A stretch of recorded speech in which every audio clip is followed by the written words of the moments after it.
Ladies and gentlemen, we've got Dominiqk with us today. He is the founder and operator of Duck Zone 503. We're going to do a little Oregon preview. I know that's I had a little breakdown 2 weeks ago on my show, but I want to get an Oregon fan on here to talk about it. And we were just having a fascinating conversation off of camera just about the direction that Oregon is heading in right now, because growing up, I mean, we both grew up in the 2000s and 2010s, and Oregon was always in that conversation. They appeared in 2 national championships, right? I mean, 2010 against Auburn, 2015 against Ohio State. Yeah. And those were great teams, and we'll always reminisce on those teams. But they don't have the depth that these Dan Lanning teams have now. And you were saying it's different than even Mario Cristobal. Just the quality of guys that you're bringing in consistently right now. I have a different feel about this Oregon program that I did several years ago. And we also talked about the national perception, because you brought up a really interesting point, Dominiqk, that Oregon went 13-0 for the first time in program history last year. But that's not what's talked about. It's talked about how they fell short against Ohio State. I don't want them to be remembered for that. I mean, it was a magical season and something to really build off of. So what say you about all of that? Yeah, man.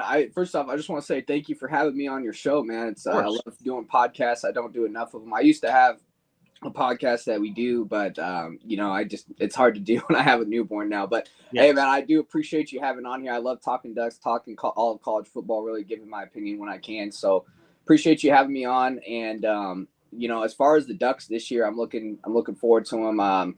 We were just talking about like the prior teams in the past, because a lot of on the national stage, at least, a lot of people look at Oregon and they remember the flash and the uniforms and Chip Kelly and the fast teams. And we are known for not winning national championships. We haven't won one yet, but hey, we're on our way with Dan Lanning coming in from Georgia. He won a national championship there, and has building here at Oregon. He's 35-6, and he's brought recruits that we haven't seen, like you mentioned.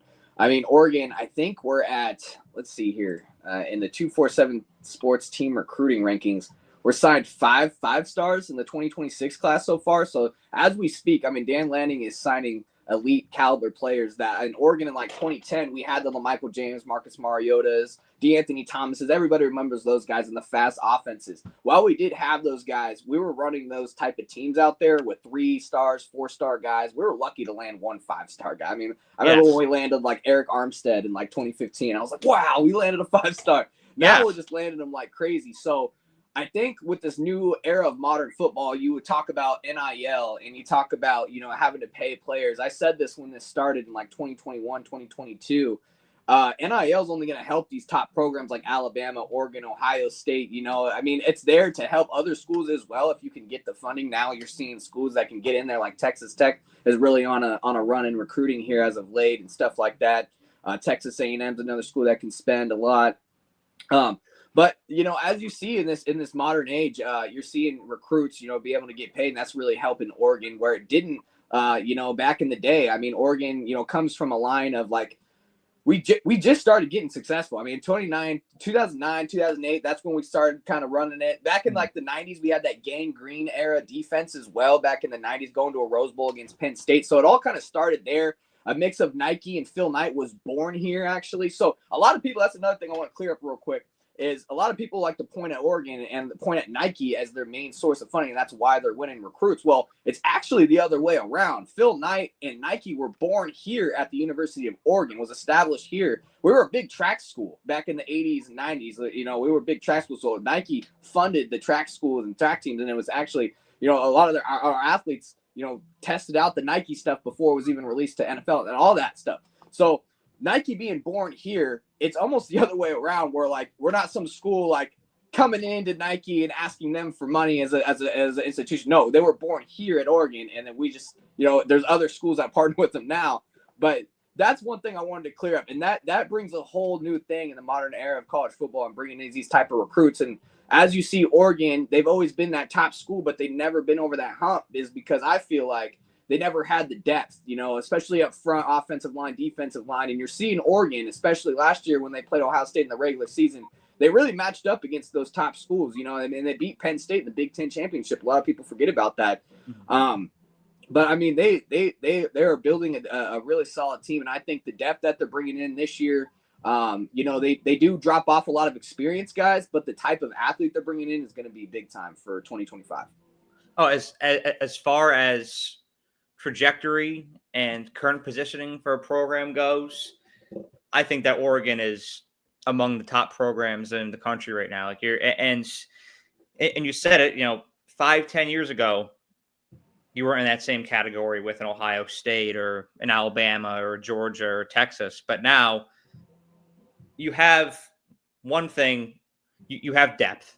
Yeah. Right. I mean, at every position, when I look at the top teams in the nation, it's, can you go 3 deep at each position? Exactly. You can have good individual teams, but once you get below the first team, it's a little bit thin. You don't see that with Texas's. You don't see that with Alabama's. You don't see that with Ohio State's. Now you really don't see that with Oregon.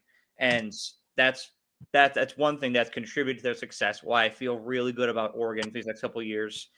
Number 2, and I noticed this when I was interning with Alabama's football teams, it's not only the caliber of athlete that you have, but it's also your staff. Exactly. So Dan Lanning is huge, right? Yeah. But it's the guys that he appoints as well, like Tosh Lupoy on defense, like Will Stein on offense. It's unbelievable. And so, yes, you're getting high caliber athletes, but you're also developing them and to find football players who are prepared to go at the next level. We saw what Bo Nix looked like last year, right? I mean, goes into Denver, instant success. I think you can see great things out of Derek Harmon in Pittsburgh this year. I think Troy Franklin can have a good year too. Oregon has been great at developing those players and preparing them for success at the next level as well, because it's not only what goes on in Eugene, it's what they do afterwards, and I can tell that's part of the culture. I'm sure you watch it too. I watch Go Ducks all the time on YouTube. Those little mini docs that those media guys out there are insane. Yeah, one of the best in the country. it's incredible, and the way that y'all go about building culture right now, I feel like is second to none. And so, while yes, there's this perception around Oregon of, oh yeah, they're flashy. They have 17 different uniform choices, but at the end of the day, they just don't win the big one.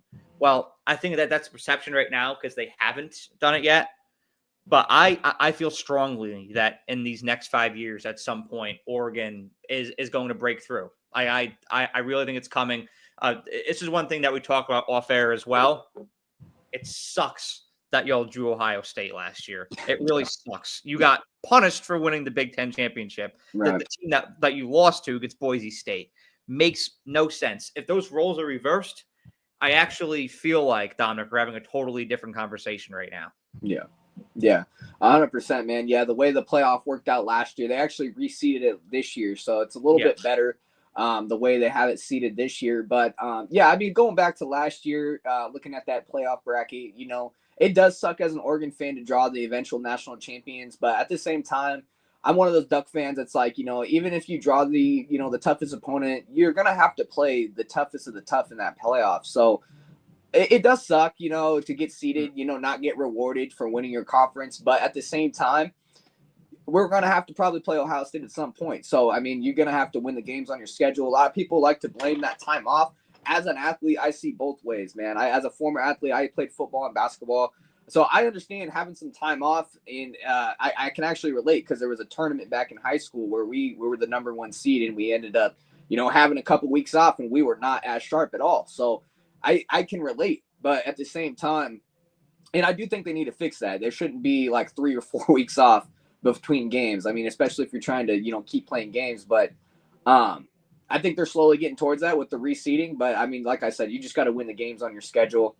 But I think like you said, like Oregon not winning the big game over the past years, I think as an Oregon fan looking back at those Chip Kelly teams and Mark Helfrich in 2014 that was in the national championship, we just didn't have the depth that those other teams did, and those 4 or 5-star guys, those blue chip guys that you need. I think, yeah, there's a stat here that I'm looking at. Since 2011, no team has won a national championship with a blue chip ratio below 50%. And you're looking at entering 2025, you have Ohio State 89, Alabama 89%, Georgia 84, Texas A&M 82, and Oregon right there at 78%. So Oregon's a top 5 team in the country as far as how talented they are. Now, Oregon, the only thing with them is, though, they're bringing in a team that does not have a lot of experience. A lot of their guys like Derek Harmon, Jordan Birch, Dylan Gabriel, Ted Johnson, these are all seniors that were there for a little while building that culture that you talked about that you see in those Go Ducks videos with Dan Lanning. So now it's up to these young guys who are really super talented. I mean, Oregon went 13-0 last year, lost the only game to the eventual national championship. And I honestly think that this roster this year might be even more talented, if you can believe that. So I really think that, we're bringing in a good team. It's just about putting it together. And then having that staff with Tosh Lupoy and Will Stein and Dan Lanning, having them be there that whole time since Dan's got there, I think they have a good track record of development, like you said as well. I think this year is going to be big time. I think Dante Moore coming in, a full year under Dylan Gabriel, a full year under Will Stein's system, that is going to benefit huge.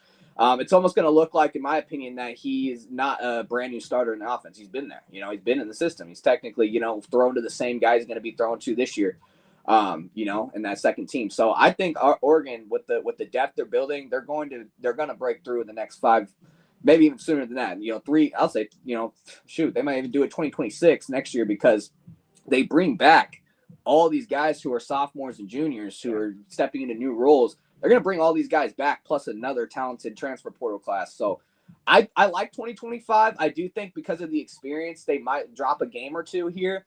A lot of people like to say our schedule's easier. I tend to disagree on that. I think our road games are a lot harder than last year. You have to play Indiana at home. A lot of people look at the schedule, they don't see Ohio State and Michigan on that and think, oh, it's an easy schedule. Well, try playing at Penn State, whiteout game at night. Yeah. You have to go to Iowa. You have to go to Washington. I mean, look at Oregon's road games last year. We did not play in the toughest environment. I think our toughest one was Wisconsin, and we struggled in that game. So, I mean, in my opinion, you add in that we're not that experienced of a team as last year, and the schedule, the road games you have, you play Indiana at home, Wisconsin at home. I mean, USC's at home too. Nobody talks about Minnesota. They're a dangerous little team out there. I mean, I think the schedule is pretty damn. I wouldn't call it the hardest schedule in America, but I mean, it's pretty up there compared to last year. I think it's honestly a little bit harder for this team, the younger team that we have. We have to play at Penn State, at Iowa, at Washington. I mean, that's tough. But I do think that, especially in the secondary, there's a lot of unknown guys. I do think the secondary is upgraded. You've seen that in the Rose Bowl. The secondary needed to be upgraded if we're going to be contending for national championships. So we bring in Dylan Thieneman from Purdue, one of the top safeties in the country. You got Ife Obadeglu, a redshirt freshman that he could have played last year if the staff really wanted him to, but there's just a lot of experienced guys ahead of him. But he's long guy, long arms go down to his knees. So I'm excited. I think the biggest thing we need to upgrade was that secondary. I think we did. So I'm excited. A big thing is, though, is that Dante Moore. Is Dante Moore ready for you? It's a lot's going to be on his shoulders. Evan Stewart went down. So DeCorian Moore, the number 1 wide receiver out of high school, is going to be his number 1 target. You do have Kenyon Sadiq as well, who comes in as the number 1 tight end. He's going to be absolutely huge. Last year to Terrence Ferguson, who's now in the NFL, but he's going to be probably the best tight end in college football. I might be a hot take, but this guy's really athletic, and he'll show that. And then we also brought in a huge left tackle in Isaiah World out of Nevada. He's he's projected a top 10 pick in the NFL right now. So if he plays to his level, he came out of Nevada, so we'll see how he translates to the Big Ten level, but he looks the part. So Emmanuel Pregnon as well out of USC at guard. A lot of people forget about Matthew Bedford, who came in from Indiana last year but got hurt. He was projected a starter but then got hurt. So, I mean, him coming back with a Pregnon and Isaiah World, I think you have probably, debatably, the best offensive line in the Big Ten. And then you have a really good defensive line with Mateo Ugiagale. You lost Derek Harmon, but you bring in Bear Alexander from USC. He had issues at USC, but the staff thinks that with the development and culture that they have, they could develop Bear into something special. And if he doesn't work out, I think that they have enough depth there with Amore Washington, They got Elijah Rushing. They got a bunch of guys, a bunch of 4 or 5-star guys on the defensive line. That might be the strength of the team, actually, is that defensive line. So I think we've upgraded our team. I think our roster is a lot more talented than even last year. It's just about the experience and bringing it all together with the staff. Sorry, that was a long tangent, but yeah, that's what. That was a very solid answer. I loved everything that you said there, especially a defensive line was something that I was going to talk to you about, because I do think that it's one of the best in college football. You know, bringing back Matayo Wungalale. I always struggle with that name. I always rehearse it. I think I got it pretty good. Yeah. Adding Bear Alexander was massive, and then you have Tatum Quoddy in the jack position. Bryce Botcher's back again. That linebacker score is looking really good. Yeah, Bryce Betcher. He was actually a walk-on. He was not. He was a walk-on here at Oregon, and he was a local kid, kind of like Justin Herbert. He lived in Eugene and walked on to the football team, and the way he developed is insane. Like nobody knew about him. I think he came in like. Was it last year or was it 2? I think it was 2 years ago. We played Texas Tech, and he came in as the starter cut off of the injury, and everybody was kind of looking like at least I was like, like what? We got a walk on starting here, but the guy developed, and like it was one of our best defenders on the team actually. Like you even look at the ratings on the EA Sports college football team. He's one of our best players on the team. So I mean. You want to talk about development. I mean, you bring a walk-on to start on this roster. That's pretty insane. So, Bryce Betcher is special for sure. Yeah, I can't wait to see what y'all are going to get out of that defensive line and that linebacker room. I mean, it's really exciting stuff right now. And then going back to your schedule again, like that was something, because I flicked it up while you were breaking it down, and you brought up a good point about Minnesota. Because I do think that's an environment that gets overlooked. They gave Penn State fits there last year, and that was honestly that was one of my favorite games, underrated games last year. Yeah, and y'all are going there this year. For Minnesota, we play them at home. We play Minnesota at home. Minnesota, we play at home, but we do play a tougher road games. Iowa, we play at Iowa. We play at Washington. Minnesota, I said them because they do come into Autzen. We do get them at home, but they're a sleeper team that nobody talks about. I mean, how many games did they win last year? I think it was like 8 or something like that. I don't remember, but they quietly won quite a few games last year. Yeah, I mean, they have a really good running back coming in. What's his name? Darius Johnson, I think it is. He was there in Michigan and he transferred over, but really good running back. They have a solid offensive line as well. They can force turnovers. The only thing with Minnesota is they have a freshman quarterback they're trying to break into that offense. So, but yeah, I mean, Minnesota, I mean, they can come in late November if you're sleeping on them and upset your season. And Oregon, as an Oregon fan, I mean, Stanford was always that team in the Pac-12, but as an Oregon fan, we'd always win the games, like the big games. We'd always win a big game and win the game, like the huge USC game or whatever. But then we play a team like Stanford, like who we're supposed to beat, and they'd ruin our season. I mean, they would just send us to the Fiesta Bowl. Like, we were on track in 2013 to play Kansas State. It was 1-2. I don't know if you remember this, but we both lost in the same week. Kansas State ended up losing to Baylor pretty bad, and we lost to Stanford by 3 points at home on a Zach Ertz touchdown. And man, I remember like being so upset because I was like so ready for. I knew that was the year for us to win an Natty, and we would have played Kansas State, and we ended up playing Kansas State in the Fiesta Bowl, and we smoked them. But we weren't. That wasn't the national championship though. But back to my point, that was the year that y'all lost to Arizona again, right? Was that 2014? This was the year prior to that. That was your prior. Okay. Yeah, that was the year prior. To get my years right. Yeah, 2014 was the year we lost to Arizona and then whooped them and then went to the Natty. 2013 was the year prior we went to the Fiesta Bowl because we were like 10-0. It was the 11th game of the season. We played Stanford at home and we just struggled on offense for some reason. I mean, it's David Shaw, those defenses, Shane Scove are my worst nightmare. I still have nightmares about him today. But anyways, those guys would get in our skin, man. But Oregon would get them sometimes too. I mean, there was times with Stanford had Andrew Luck teams. Those Andrew Luck teams would go in there and upset them. And it was a good rivalry with Stanford when they were good. But going back to my point in the Big Ten though, in this year, I think Minnesota's kind of like that Stanford team. Like, not a lot of people talk about them. They're not a big time program, but what's their head coach? Fleck, PJ Fleck, I think it is. He's a solid coach. Yeah, he's a solid coach, man. So I think he can get that program fighting if they really want to.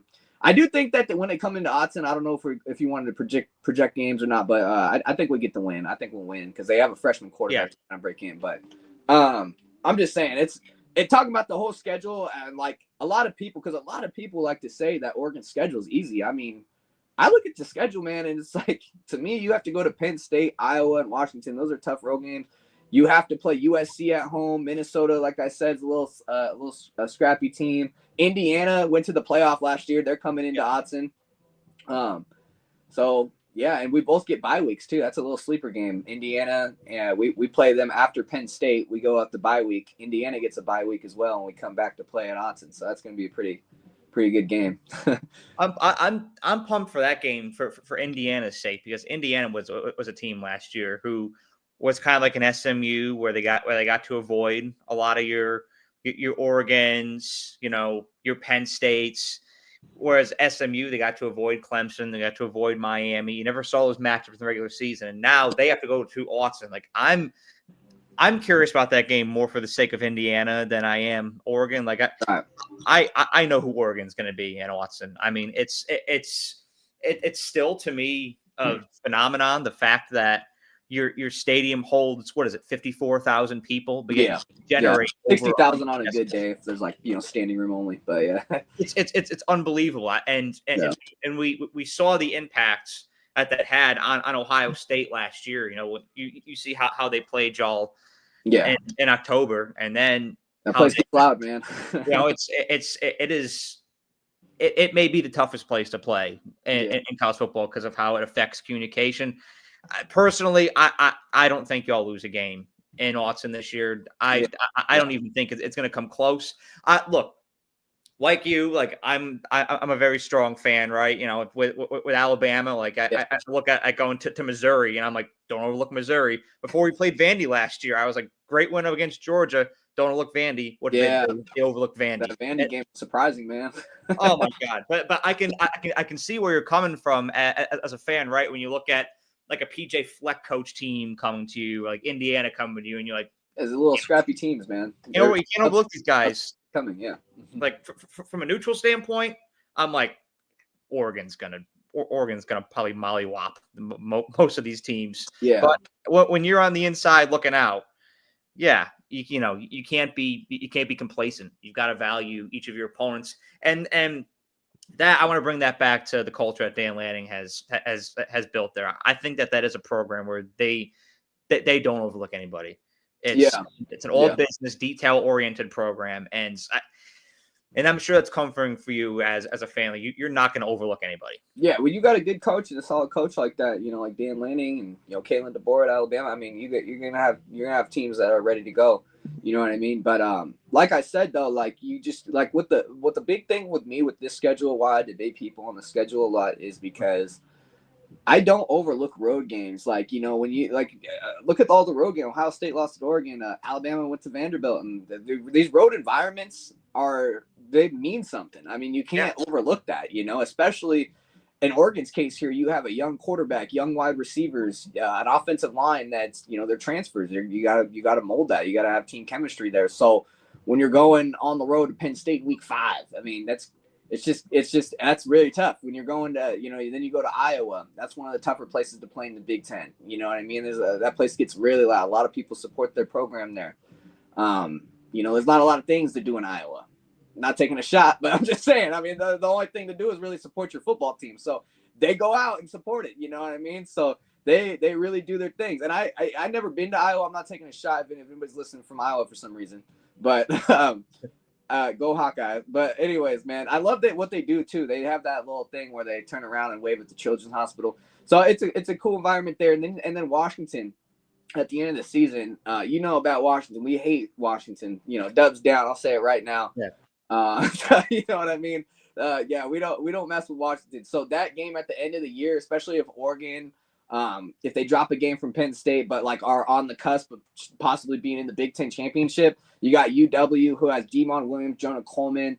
Those guys are really up and coming quarterback, running back combo out there. They got Denzel Boston at wide receiver. So, I mean, these guys, they're up and coming. They're an up and coming team. They could possibly be a 9-10 win team as well towards the end of the season. So that's a sleeper game. And then you compare it to last year's Oregon schedule. Yes, they had to go on the road to Michigan, but Michigan at that point in time, they were like 5-4 or something like that, and they weren't really hitting that stretch in November like they were playing when they were playing Alabama and Ohio State. They weren't at that level yet, so it was right before they started peaking. We got them, and then we played Purdue on the road. We played who else? Like, you know, it was just kind of an easy schedule outside of Ohio State. You know what I mean? We played Ohio State at home, and other than that, though, we played Boise State actually in the non-con with the playoff team, and that was a great game. That was a great game. I always hate playing Boise State because Oregon, they have a tough time with the. Well, it brings back some memories of what was it, 09? Yeah, the punch to the jaw. Yeah, everybody remembers that one. I think who was that guy who punched him in the jaw? I can't remember right now for some reason. Oh my God, the name is Blunt. It was Blunt. LeGarrette Blunt. Yeah, LeGarrette Blunt. Yeah, he lost his cool, man. Yeah, I was like a little kid watching that one.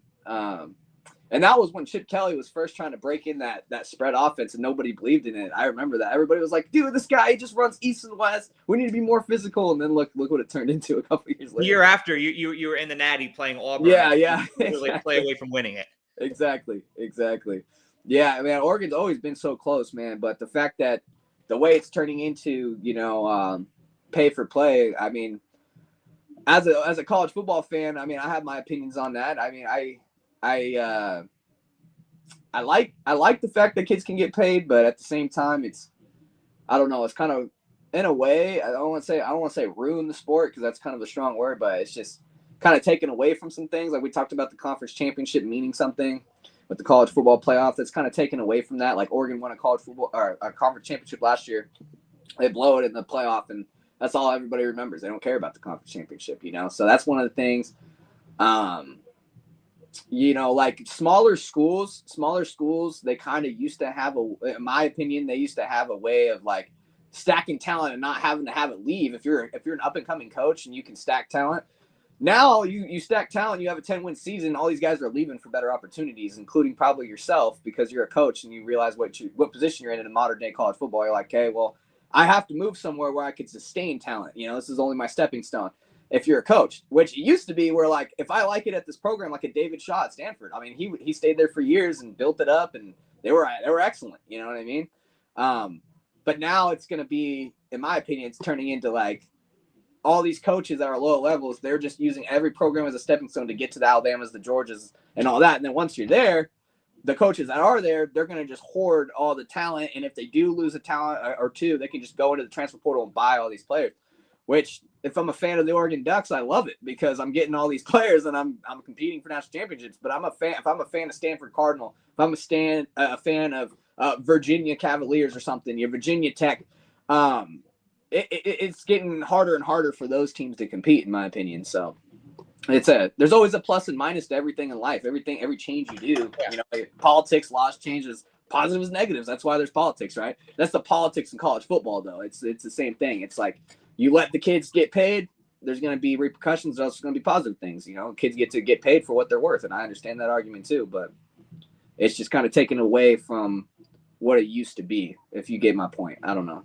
No, it's almost like, well, you need to have what I view as I think that the teams that are really going to separate themselves are, number one, you got to have a unique value proposition as a program. Yeah. And number two, you've got to have a supreme staff in place when it comes to developing talent. I think that one team that I really place my hope in as being kind of a glitch in the matrix is Arizona State. Right. That's one, because I think that what Kenny Dillingham is doing there culture-wise is second to none. I mean, correct me if I'm wrong, but I don't think Arizona State lost anybody to the transfer portal and in the spring window. And he had a speech before spring camp took place. He was like, yeah, if you don't think you're completely committed to Arizona State, to the Sun Devils, to the city of Tempe, then I will help you find another opportunity. But quite frankly, I don't want you here. And Arizona State is going into this year. I think they're definitely my Big 12 favorite. And then another one is Clemson. Clemson's good. Dabo doesn't dip into the portal and stuff like that. He did a little bit, but he doesn't. A tiny bit this offseason. He got Jeremiah Alexander from Alabama. I forget the other one, but that's one that comes to my head. And what I love about that program is they have an 81% returning production ratio going into the season. Yeah. And they're stacked. These guys have been committed to Clemson since 2022. And so I just want to see more examples of teams like that zigging where everybody else is zagging. And I see what you're saying, 100%. Hopefully it proves something. Yeah, I see the outliers in that. And the thing with Dabo and Kenny, like Kenny just arrived. Dabo's been there forever. I don't know if Dabo leaves unless maybe, in my EA sports game, he left for Alabama. So when Alabama job opened up. I don't know if that's going to be real life though. But that would be insane. Yeah, that'd be nuts. But he's been there at Clemson with Kenny. He's a special guy. I know Kenny a lot because he was actually offensive coordinator here for Lanning when he first arrived, and then Will Stein came in after Dillingham left for Arizona State.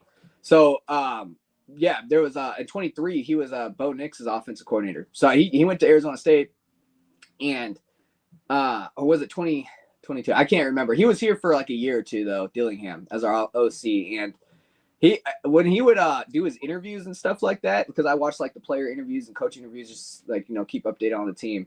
Kenny Dillingham, man, he would definitely have a personality about him that you would want to play for him. Like he'd just be amped up, man. I love coaches like that, and it really seems like he wants to build at Arizona State, like you're saying, to make your point. Like I just think on a total scale of what I see in college football, I do see a lot of like trying to move and zigzag. But you're right, you're totally good on that point of Arizona State, because he wants to stay there and build that program up, and you don't see a lot of coaches wanting to do that. And I do have him in my college football playoff bracket prediction, and I don't know if they'll be a top 4 seed again, but I do think they'll be in there. And and like you said, retaining talent as well. Like he kept their quarterback Sam Levitt. He played high school football out here in Oregon, so he's legit dude, man. He won some state titles out here and stuff like that. And to keep him around, he could have went anywhere probably. That's big time for sure. Oh yeah, I love what he's building out there. I mean, my bracket comes out next Sunday, and I think you're going to be hard pressed to not see Arizona State in it. And so them Clemson, they're two programs that I look at right now to where I think that if those teams can assemble a track record of success post NIL here, right? You need to see teams do it that right way based on culture, because NIL is still so new. Like I think that a lot of people forget that this thing was literally this mechanism was literally just launched in 2021. It's not even been 5 years. And it's changing every day. It's changing every day. It honestly was, I think, released very prematurely. So it continues to develop and evolve, like you're saying, every day. But you need to see teams that don't rely on pay to play, win it all, and rely on development and recruiting. And I'm sure you noticed too, Dominic. I think that recruiting made a little comeback this year because we've seen teams go all in on the portal when it comes to their teams. Right. And Colorado. You saw some. Sorry, I had a little cough there. I'm just playing. I see what you did there. There's been teams like Ohio State that you've seen do it with the transfer portal. I see what you're saying. And Florida State succeeded in 2023. Yeah, the transfer portal is a huge key in college football. But 2024 it collapsed. And so people look at that, and then people look at how much money like a Texas A&M spent on their roster in 2024. Yeah, I know, man. And that fell apart. And it's like, all right, is this really everything, or is it less about the caliber of guy you're bringing and more about what you're turning him into? You got to see more teams just do it the right way. And look at A&M. They brought in that like historic class a couple years ago. It was like when they had like Evan Stewart and all those guys. Like and Yeah, yeah, perfect example of that. So yeah, there's teams that could fail at it too, for sure. So it's you see that, Yeah. and that's I why. think your point goes, man. This is all coming back to what you said, man, Yeah. and the elite coaching staff. Because if you don't have that staff to develop, you're gonna be Texas A&M. Yeah. And luckily for Oregon's sake, I don't think you're ever going to see that. But Right. building off of your roster here, one of the questions that I had for you is, with the departure of Jordan James last year, who was incredible. Yeah.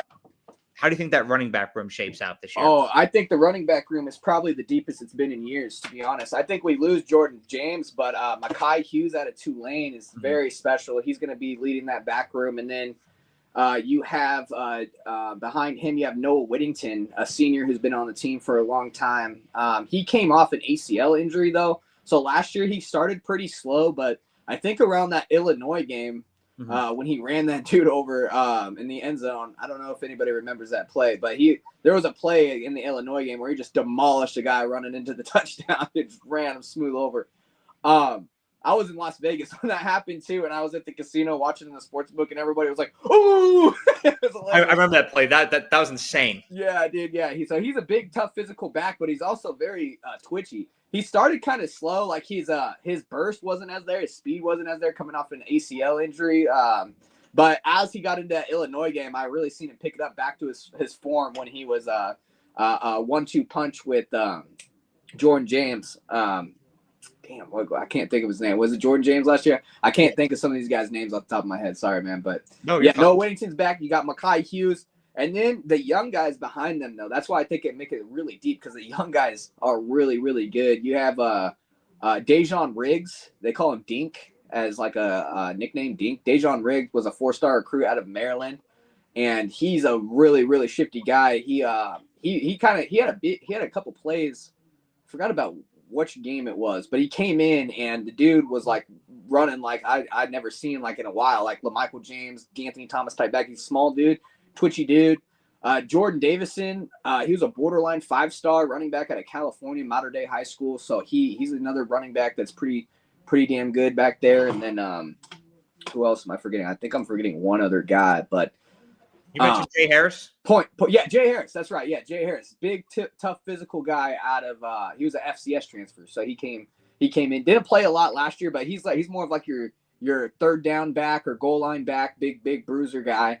And then the rest of the guys are kind of twitchy. I think Mekhi Hughes, I haven't watched too much film on him. I've just kind of heard about him, to be honest with you. But what I've heard is that he's like a kind of a bruiser a little bit. He's on his highlight tape. I watched like his highlights. I'd never once seen. This is one thing I just seen. I might see this in the season, but I just never seen him like burst to like a 90-yard touchdown. Never been touched. Every one of his highlights, he'll burst for like 15, 20 yards, but he'll always get caught up to. So I don't know about his speed. I don't know. I'm not a professional scout, but I see how bruising he is. Like in the league he played in, dude, he would carry guys for 5-6 yards. So you always want that. And then Noah Whittington's for sure a speedster guy that can break it off for 70, 80 yards if he gets free. So I'm excited about the running back. I know we lost guys there, but yeah, like I said, man, Oregon's been building a talented roster. Oh, I mean, Mekhi Hughes, that was a huge transfer portal grab. That's why y'all were in the top 5 as guys like him. He was a 1,400-yard rusher at Tulane last year. So that's why I asked that Jordan James question, was because Jordan James was incredible with Oregon. And I think Oregon's offensive line is going to be better than last year's too. You bring back Iapani Lulu, one of the best centers in college football. Emmanuel Pregnon from USC at guard. You have Matthew Bedford at the other guard position, who was supposed to start last year, but he got injured. So you bring back your former starter.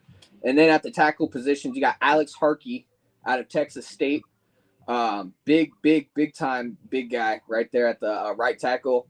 I think he was like a top 5 in the portal, top 5 tackle as well. And then the one that headlines the transfer portal is Isaiah World, top 10 projected draft pick out of Nevada. So you bring in guys like that. You did lose Josh Connerly Jr. at the left tackle position, but you bring in another projected top 10 pick. So it's like there's no drop off there. Isaiah World, though, I did watch film on him a little bit, and a great place to watch film on him. It was the Ducks of a Feather podcast.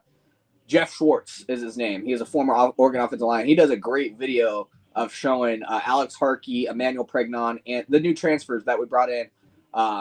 their tape and what his take is on it. So you're getting knowledge on what he thinks. So it's a great video to go watch on YouTube if you guys haven't seen that. But I watched that, and I think with Isaiah World, he has the body there, but he needs to work on footwork a little bit, and then he also needs to slim down a little bit because he's a little big, so he needs to like kind of get more in an athletic body. But with the strength and conditioning that they have at Oregon, I think it's 10 times better than Nevada's probably. So they're going to get him right for the season starts here. Oh my God, your nutrition, your strength and conditioning is when you're talking top tier programs like Oregon. I mean, y'all can pull off. Yeah, there's like a quote. Miracles. It's insane. I saw guys transform. Going back to Alabama, who I think Alabama and Oregon are like similar caliber right now. As far as nutrition, strength and conditioning, player development goes. You'd have guys come in as a freshman, and Saban would be like, this guy's fat as hell. Like he's got to get some of that pudge off. And well, you'd see they'd be hitting the treadmill, the stair climbers after lifts, and before you know it, they look like completely different dudes. And even guys that are slim and lanky coming from high school, that they go through fall camp, start the season, and all of a sudden they've got all this muscle mass. It's like, and you're seeing the same thing to take place. Like Bryce Bonicher is a great example. He was a walk-on, but if you look at him now, you would never tell that he's a walk-on. Yeah, right. He's huge, man. Yeah, there's a quote out there actually where they do the fall camp interviews coming into fall camp. And Dan Lanning, he said that the team as a whole has added 1,500 pounds of muscle as a team. So I you talk about development, it's insane. They put out a chart too, like who's the top people who, have gained muscle. And I think number one leading the way was edge rusher Ashton Porter. He's going to be playing a lot this year. He's a redshirt sophomore. Mm-hmm. And he gained 20 pounds of muscle this year alone, just from the January to now, like 20 pounds of pure muscle. So that's pretty big time, man.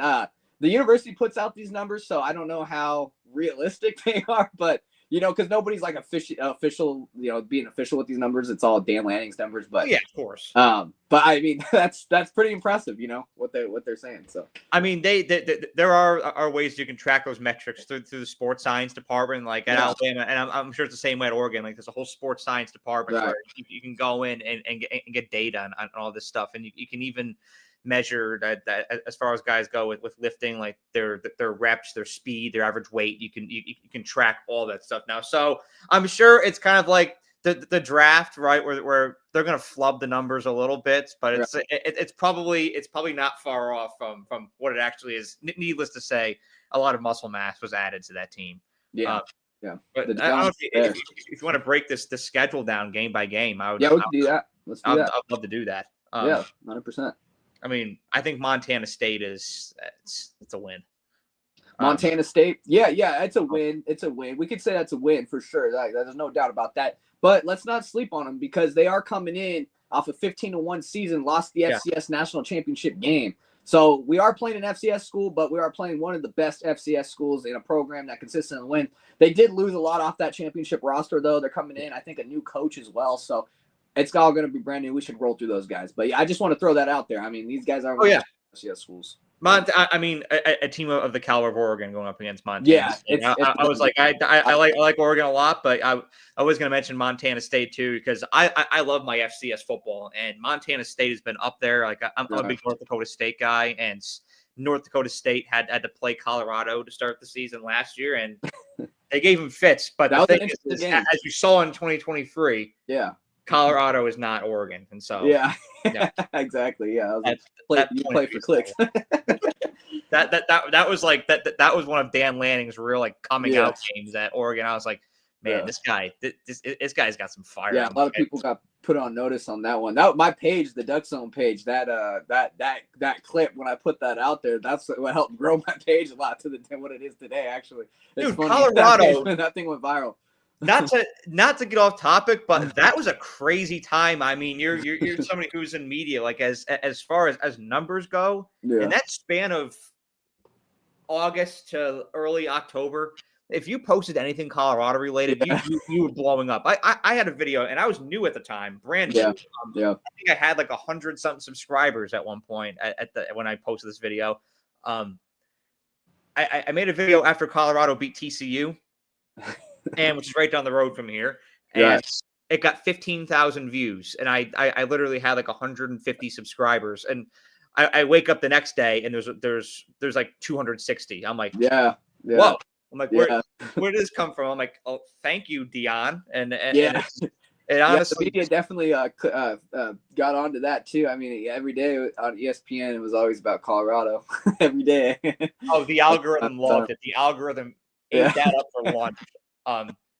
This one, Colorado Zone 503 now. No, I was going to say you may need to make a subsidiary, but I think at that point you would have missed the window since Travis Hunter and Shedeur both go on. Like those are focal points of their viral substance that they had there. I actually, not to get off topic, but I'm Duck Zone 503, and I've actually seen some other schools, like other people, like I don't know if they're still going, but I've seen them like they're like. There was like a Buck Zone 503 for Ohio State, and then there was like I think it was a Terp 503 for Maryland or something like that. Scene. So some people are kind of going on to the Zone 503. So if you guys want to join into the family, join in. I don't know you may want to grab these people for copyright. I mean, I know. I'm like, what's up with that, man? You can make some money. There were like some small. I don't even know if they're still on or going or nothing, but it was pretty funny. Fuckers, Terps 503. Every team just gonna have a Zone 503. Fred, I mean, shit. Get this thing patented, copyrighted. Like I could do it. I could create a network. I believe you, Dominiqk. Yeah. Man, that would be funny. This Oklahoma State game. This one to me is fascinating. Like I said, I don't see y'all losing any games in Austin, so I like Oregon to win. But Oklahoma State is a real wild card this year. Yeah. Oklahoma State coming off a tough season. When they booked this one, this is a home and home. We play Oklahoma State at Oklahoma State next year, so this is a home and home that got booked a few years ago. And when they got booked, Oklahoma State was top 5 in the country. Oregon was too. I was excited for this one. Now we're coming into it, and it's like, man, they just went 3-9. There's not a lot of hype to this one no more. But, Mike Gundy there, I think that's his name, right? Mike Gundy? Is that their coach? Yeah, Mike Gundy, he's been there for a long time. So I don't know if they're going to be as bad as they are. I mean, I don't think he's going to be – if he does go 3-9 like that again, I mean, he's definitely going to be on the hot seat no matter what, because them at Oklahoma State, they're not used to losing like that. I mean, they're not like – every year they're not competing for national championships, but they're consistently a top 25 team. You know what I mean? So to see them go down like that, especially with Ollie Gordon, one of the best running backs they had there in a while, and that was tough to watch. So I'm not sure what happened there. He brought in new coordinators, though. He brought in a new offensive and defensive coordinator. So hopefully that cleans some things up for him. Roster-wise, though, Oregon is just way too talented for these guys, and we're at Autzen. So, yeah, I like the Ducks here as well.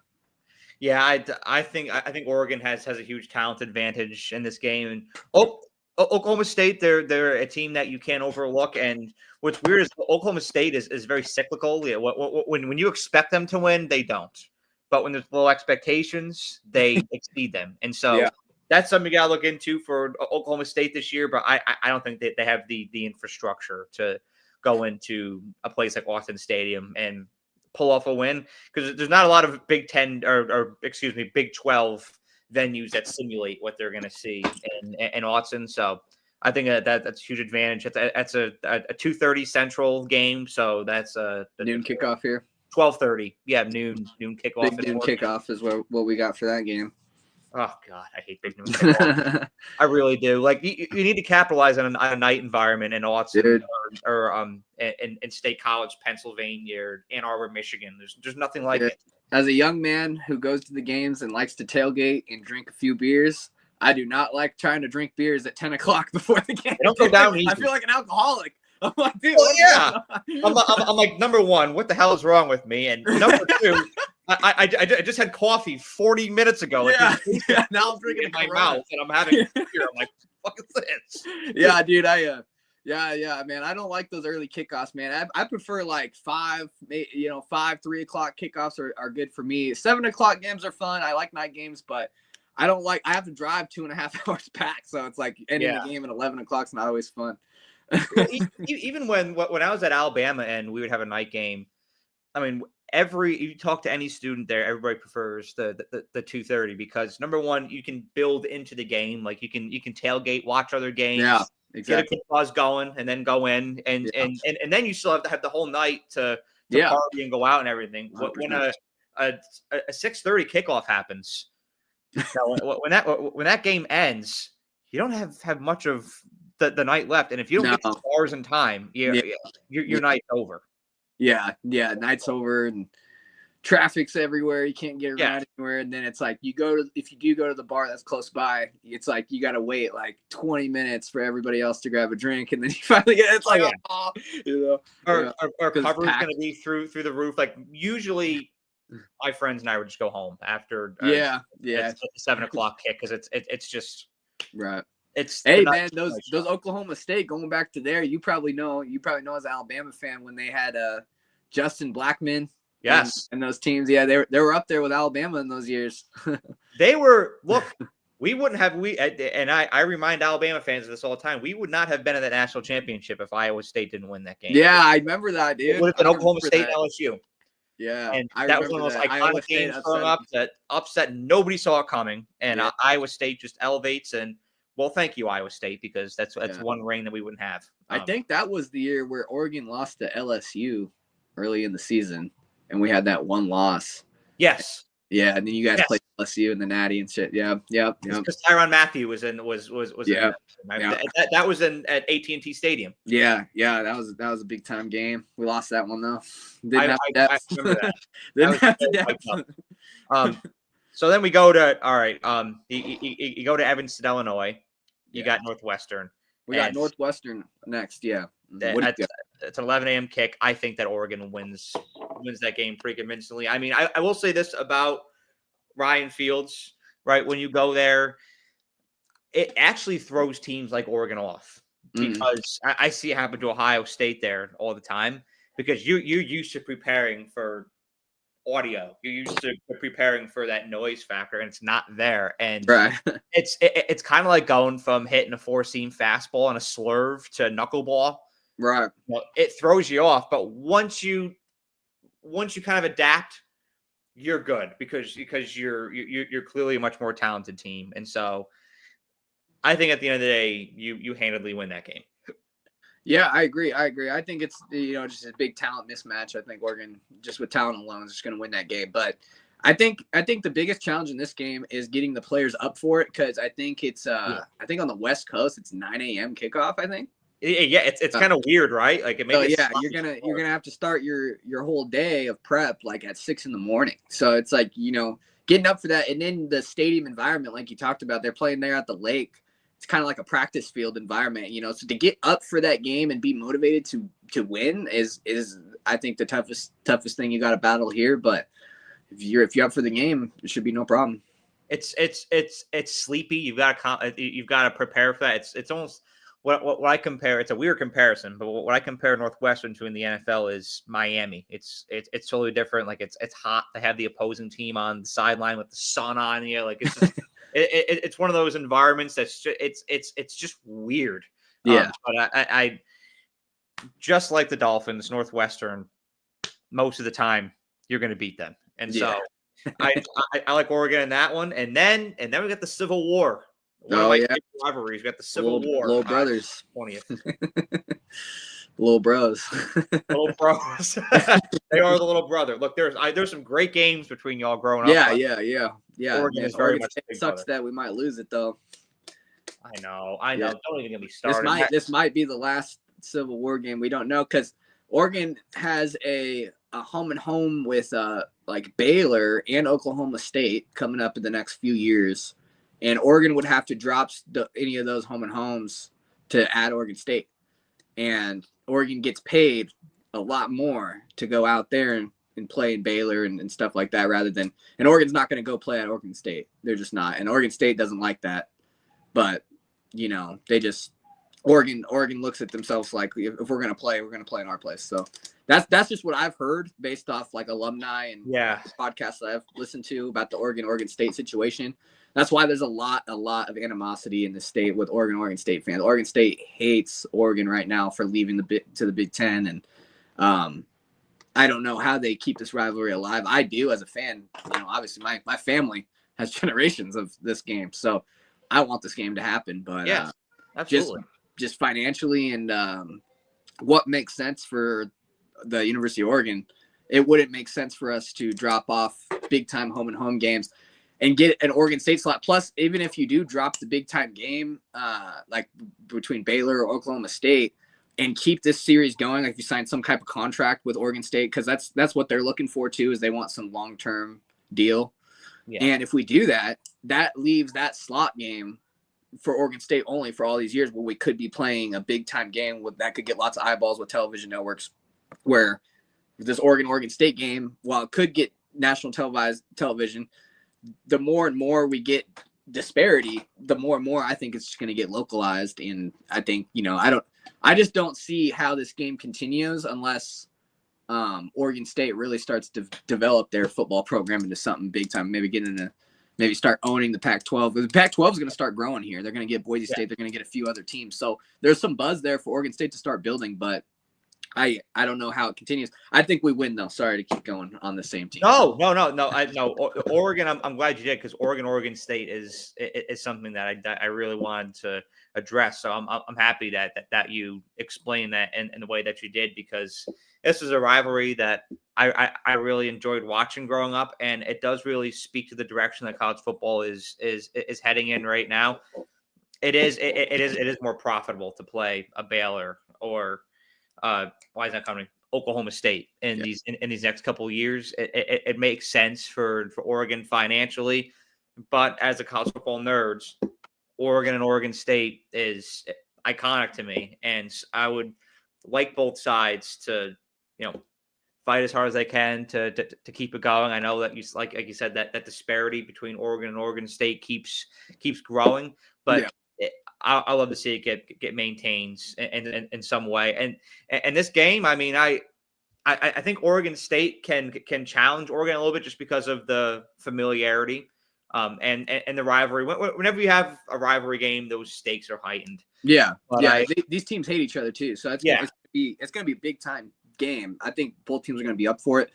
I just think that Oregon State, we beat them pretty bad in their own plays, like 49-14 last year. Yeah. And they come in with an even worse roster than last year. So I don't see how they even compete in this game, to be honest with you. I honestly think it's going to be a big win from Oregon.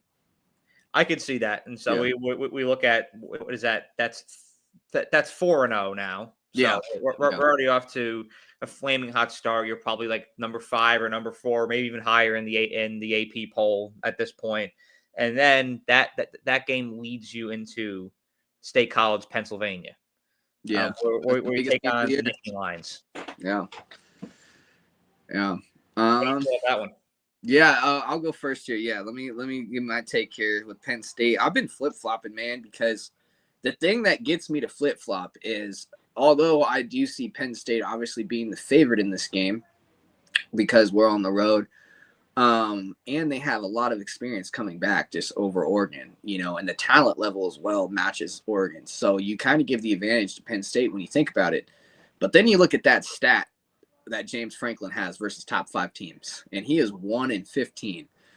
And as a person who likes to bet, I don't look at records from the past too much, because that record that he has of 1-15 are teams that are not this team that he has. So it's almost irrelevant, but it is there. It's almost like, why is he not beating top 5 teams? But this is a whole new team, so you can't take that and put a prediction into it. So altogether, while I do think that Dan Lanning is the better coach in this position, I think he's 1-0 against James Franklin, so he beat him for the Big Ten championship. I think he's the better coach. I think he can have his team prepared, but that's only going to take you so far. I do think you need experience in college football to go on the road, especially, and get a big-time top 5 win.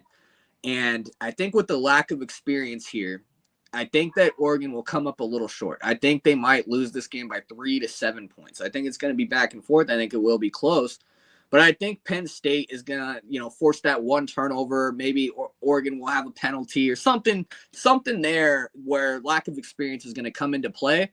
And with Penn State having that experience of all their starters coming back, I think they're going to be able to come through at home and put themselves in position to show why they have all this hype this season and why they should be considered a national championship contender. And I think that Oregon can compete because they're just as talented. But I just think there's going to be one play somewhere where there's going to be an interception from Dante Moore. There's going to be a flag thrown where it allows Penn State to get a big-time first down and continue their drive where they score on it. There's going to be a goal line stand maybe from Penn State. Something's going to happen in that game where Penn State, I think, will be able to take it here. But I do think these teams will see each other again in the Big Ten championship. And I think they'll also meet again in the national championship. You think that's your natty this year is Oregon? Yeah, I think they'll play 3 times, and I think that Penn State gets Oregon twice, but I think Oregon gets them in the natty. And here's my reasoning behind that: is I think because Penn State's experience, I think they're gonna go through. I think they'll lose at Ohio State. I think they'll drop that one just because Ohio State's always been a thorn in their side.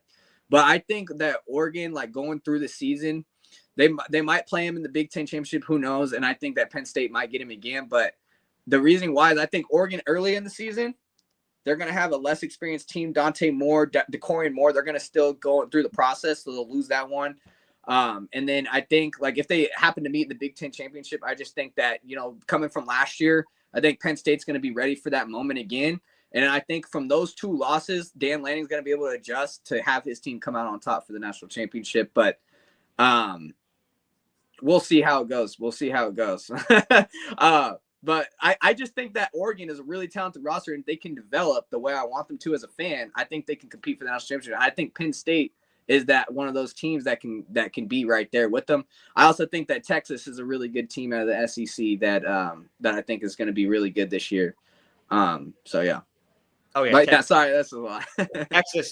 Texas is up there. I have a bubble of elite teams that I develop every year. But that's a hot take, man. That's one of my hot takes. I think Penn State and Oregon see each other 3 times. Even though Penn State goes 2-1 against the Ducks this year, this is my prediction. I think that Oregon, might see him in the playoff again. Maybe, I don't know. I'm still thinking about my playoff bracket and stuff like that. I haven't completely put it together. I have a rough idea because I have Penn State and Oregon in the championship, in the college football playoff. I just don't know where I'm seeding them because I'm still trying to figure out who's going to lose to who and where they're going to be. But in the bigger picture, I do think that Oregon and Penn State is going to be kind of like an Ohio State type of deal where they'll see each other more than once. I can just because of the space that both of them are in this year, I can very much see that being a possibility. I mean, they are undeniably two of your elite teams going into this season. And when I look at this game, so I'll let the cat out of the bag here. I think that Oregon goes 11-1 this year. Okay. I think that y'all have 1 loss, and I'm deciding on if it's going to be this game or the last game of the year against Washington, just because Washington has had a knack for beating Oregon these past couple of years. Right. They did it twice in 2023. I think they're sneaky good this year. It's that last game, and especially if you're 11-0 going into it, you may be playing a little bit tighter going into that game. You drop that one and then get better going into the playoff. But then this one here too, we talk about that noise factor and how that impacted Ohio State when they came to Autzen last year. Yeah, I'm going to this game, so I'm excited. You're going to Oregon, Penn State? Yeah, I'm going to this one. I have tickets in a hotel and a rental car, all that, so I'll be excited. It's electric. It's beautiful country out there. A lot different than the Northwest, but it's. I didn't live near State College when I grew up in northern New York, so it's kind of similar landscape, but it's very northeastern, mountainous. You're gonna like it there. It's a fun town. 100%. I'm excited for that. You should. And that atmosphere, experiencing that firsthand is gonna be electric. I'll be honest. I think I'm gonna go Oregon. And really, in this game, I think I'm gonna go Oregon. But you're one of the few, man. Not a lot of people are taking. including myself. That James Franklin thing. I have a very tough time betting on James Franklin. 1-15 against top 5 teams. Yeah. I can't do it. And I trust. I think Oregon. This may be a hot take. I think Oregon has a better roster.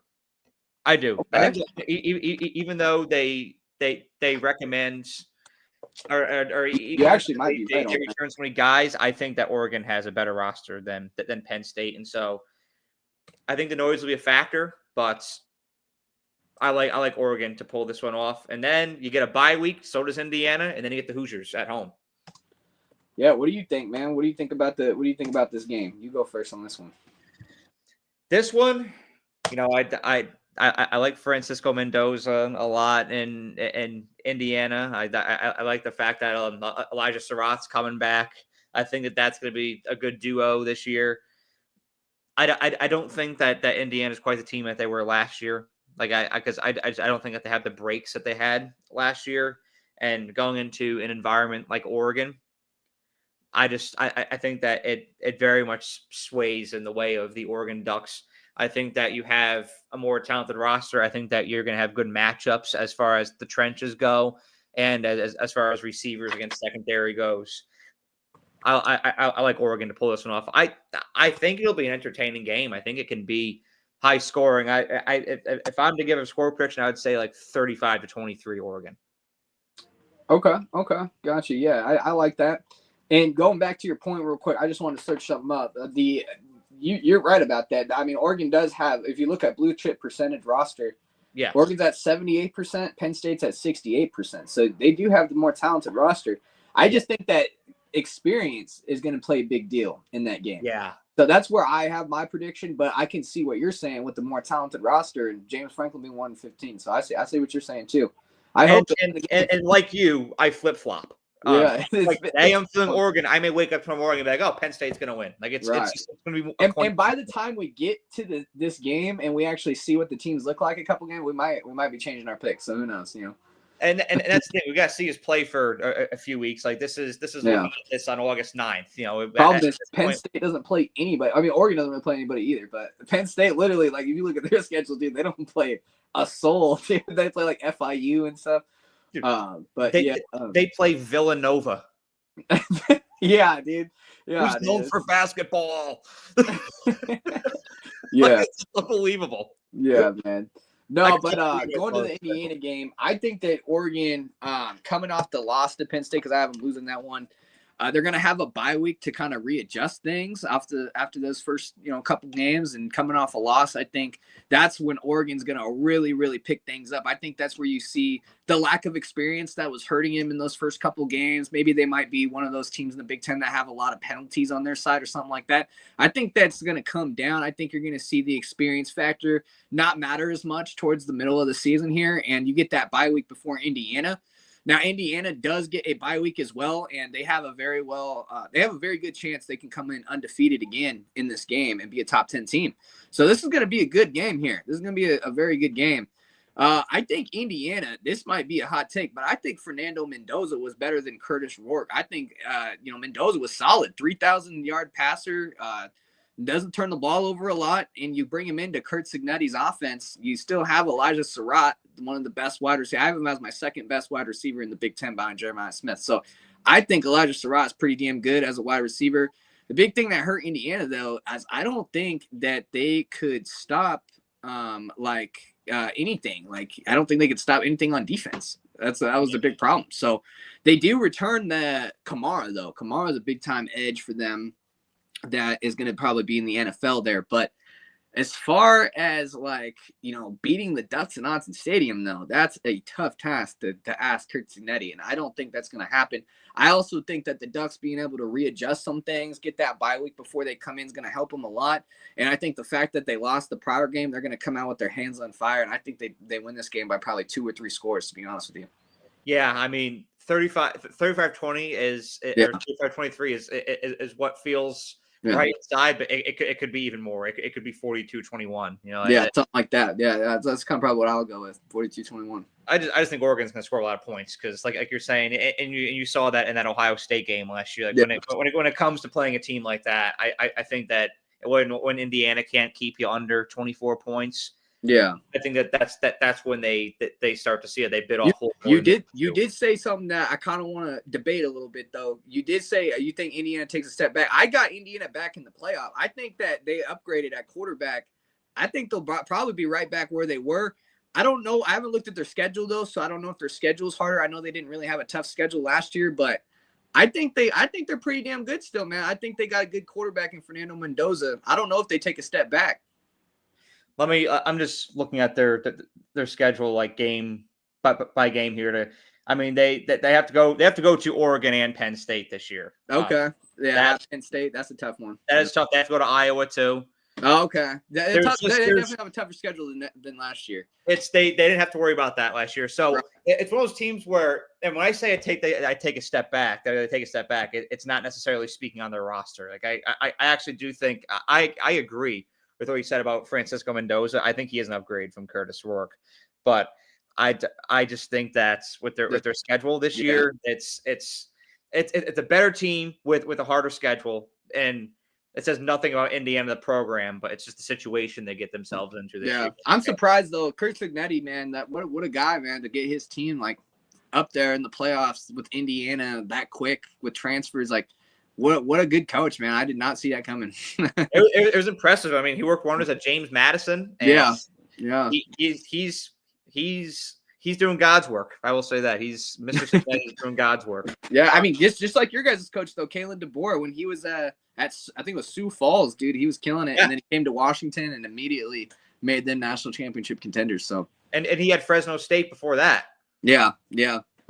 And so there are some guys out there that are just rebuild architects. Exactly. And then I gotta say this. I hate this game.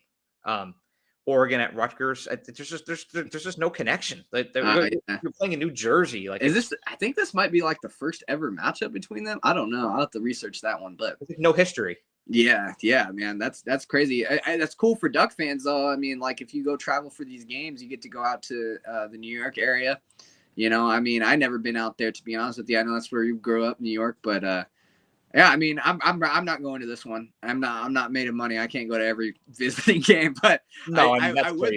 One day I would like to go visit Rutgers in New York and stuff like that. That'd be pretty cool. So I do think the Ducks get the win here, though. I do like their quarterback. I forgot his name. It's a weird last name that he has, but their quarterback's pretty decent. So yeah, that could give us a challenge. I don't know the kickoff time for this one. I hope it's not 9 a.m. But yeah, Oregon, just with talent alone, again, should win this one. No problem. I'm looking at that. Here it is. You were right. NA. No, yeah. See, I was like, I don't think they've ever played. I can't think of any games where we played Rutgers. So this is going to be – that's what's cool about this game, I guess. We're making some history. History. History will undoubtedly be made in the center of New Jersey. I like Oregon to win this one too. I think Oregon wins this one rather easily, if I'm being honest. Yeah, I think their stadium says the birthplace of college football too. So we're gonna have our first game with Rutgers in the birthplace of college football. That's some historical shit. You guys want to go see some history? Go to that game. Fly 3,000 miles away. Oregon and New Jersey, like just what a freaking combination. But you know what? I'm here for it. I like Oregon to pull this one off, and then you get the rematch with Wisconsin, but it looks a little bit different than it did last year. You get them in Eugene. Yeah, I know you'll struggle up in Madison in this game, but Wisconsin's weird to me because I've been expecting the Luke Fickell regime to take off, and it just isn't. But I also feel like they're trying too hard to make Wisconsin something it's not, and trying to make it more of like an aerial attack where they've always been great on the ground. And so yeah. I think there's a mismatch there, and I like Oregon here. Yeah, I hear you, man. Yeah, Wisconsin, man, they like Luke Fickell. The thing is, like, yeah, you're right. They're trying to change the scheme way too much. They need to, like, if you're going to change a scheme, you kind of need to adapt with your players as well. You can't just change a scheme and not care about what your players can do. So that's one thing. And then another thing, dude, if you look at Wisconsin's schedule, it's probably the toughest in the country. It's freaking real. Yeah, it was tough last year too. So I mean, that's just a tough ask. So They play at Alabama, your school, and they play at Oregon in the same year. What the hell is that? Like who comes up with that? Whoever their athletic director is, man, they need to chill, man. That's like me on EA. I just try to schedule all the big games. Yeah, it's like you want to be battle tested going into the postseason. Like, let me tell you, if there's any team out there that can make the playoff at 8-4 this year, it'd be Wisconsin, right? No, I'll pound on the table for them. If they go like 9-3 with that record, I will say they have a case. Yeah, so for real, man. Yeah, a 6-6 year for them is good, man. If they go 6-6, that's good for them. But seriously, yeah, no, I think they'll be beat up, brutalized when they come into Autzen, Iowa. They'll probably have some injuries. I don't think they have a chance in Autzen. When we go to Wisconsin, that was tough, man, with the jump and stuff. That was tough. So it's hard. You never know, right? You never know with Wisconsin. But the fact we're at home with this one, I think we got it. Now this is I like Wisconsin that game as well, and now we flip the calendar to November, and this is when you go to Iowa City, Iowa, and Iowa City, and when the month of November is a scary place to play. Yeah. Ohio State has fallen victim there.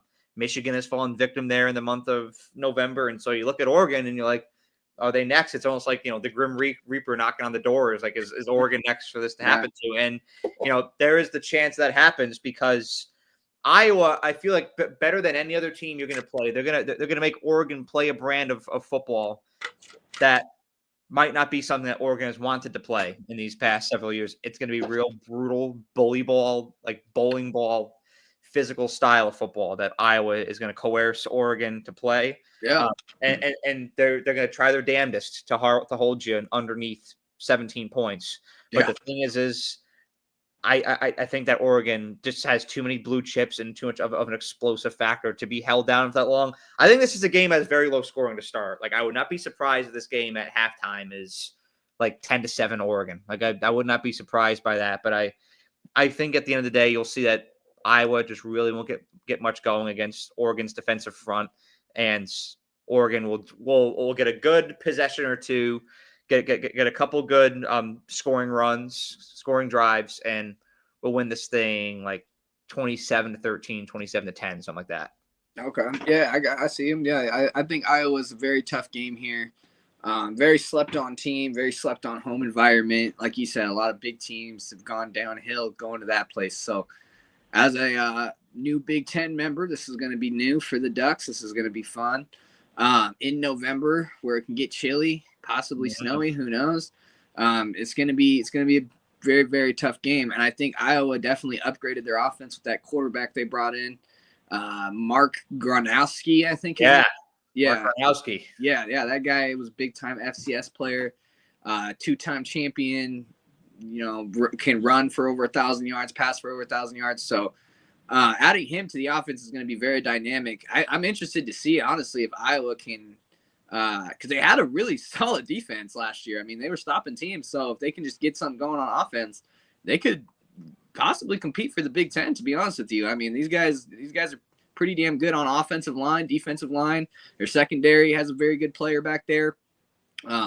The only thing that they couldn't do is move the damn ball. So if they can get the running game going, they had a good running back last year that they lost in Caleb Johnson, but they do bring back a running back that's been there for a little while, and with that quarterback, that's the big key for them. I think if the quarterback is on point and if they're a 9-10 win team, I think they could knock off the Ducks here, to be honest with you. I think playing in there with a young team, like I said, with Dante Moore in November in the cold, I don't sleep on these home environments. I don't just automatically chalk them up as wins. So I think this could be one that we could drop. But if we're doing this in the preseason right now, I think Oregon wins this one. I think Iowa will try to push them around, maybe try to run the ball and hold on to the ball, kind of like those old Stanford teams did to Oregon.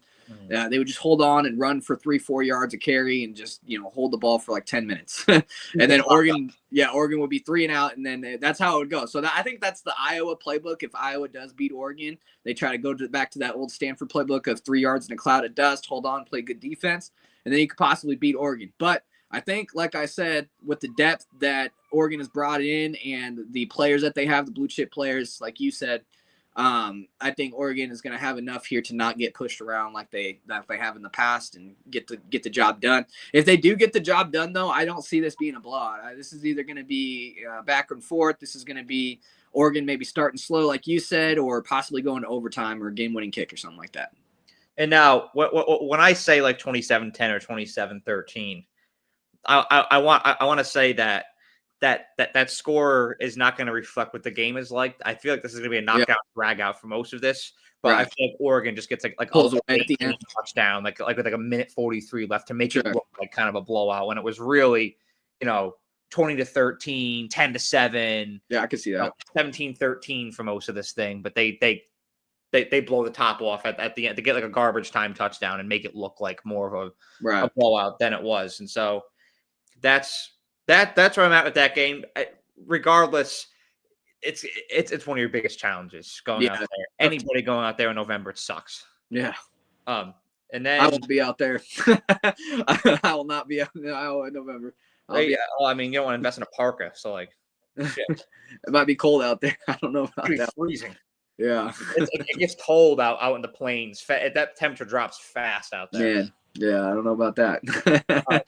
And then speaking of cold, you bring in Minnesota. Oh yeah, there we go. PJ Fleck. Now I want to hear your thoughts on this game first. I don't know why I thought this was a road game at first either. No, it's all good, man. Yeah, I thought it might have been a road game earlier in the season, and I was kind of worried about it if it was. But good thing it's at home, because if it Minnesota's definitely a tough place to play in November too. Yeah. So thank God it's at home. We get them there, and man, I think they're gonna have a decent offensive line that can run the ball. They got a good running back there. I can't think of his name right now. I think Minnesota always has a good running back. Darius is his first name. I think it's Johnson is his last name. He played at pretty sure he played at Michigan as a transfer. But anyways, to the point is they're gonna have a solid running game that I think can run the ball, but their quarterback is a redshirt freshman or a true freshman, I think. Drake Lindsey. Yes. So that's gonna be tough to play there at Austin Stadium. That's gonna be a tough environment to break him in at for a road game. So that's probably gonna be a tough environment he's played in. Probably gonna turn the ball over a couple times, maybe a couple penalties that'll cost him. But I think Oregon should win here comfortably, probably 14, 21 points, something like that. I feel the same way, especially with that lack of experience. With Tanner Morgan being gone now, like I think that's definitely something where Oregon capitalizes off of there being a new younger quarterback there. Darius Taylor's the name of the running back, by the way. Darius Taylor, okay, I know it's Darius Taylor, and you can never overlook a PJ Fleck coach team. I think that's one of the main rules of college football. You can never overlook a PJ Fleck coach team. But I just don't think that at the talent is there at all, and so I like that as far as matchup with Oregon goes. So if you're coming into Autzen, you're gonna have to be like an Ohio State, or I think the last time we lost at home was to Washington in 2023, and they went to the Natty. I think yeah. So. If you're going to come into Autzen, you're going to have to bring a really good team. And I don't think Minnesota is that type of team. If you want to play in Oregon, I don't know what to follow that up with. But if you want to play in Texas, you got to have a fiddle in your hand. I really didn't know what to follow that up with. One of my dreams, it's always been a dream of mine, like that I wish could have happened is when Oregon had those Chip Kelly teams going against your Nick Saban Alabama teams. That never happened. It always looked like it was gonna happen, but it never did. I was gonna say that it was on the tip of my tongue, and then we started talking about something else. But we were talking about Rutgers and Oregon never playing each other. Yeah, Alabama and Oregon have never played in the history of their program. Really? That's crazy to think about. Never. Too. And I want y'all so bad. Because I remember saying we wanted Bama back in the day too, like as an young Oregon fan. But looking back at those Alabama teams, I honestly don't know if Oregon would have done anything, to be honest. But it would have been nice to see them compete though, and see what would have happened. Now I think it would be a really good match. Right? Yeah. Nowadays, yeah, because they're definitely evenly matched now. I mean, Oregon, even though they were a top 5 team, like I said, they didn't have the depth like the Alabamas and stuff, and know the Notre Dames and the Clemsons and stuff that were winning championships back then. So now that we have the depth, we could definitely compete with those type of schools.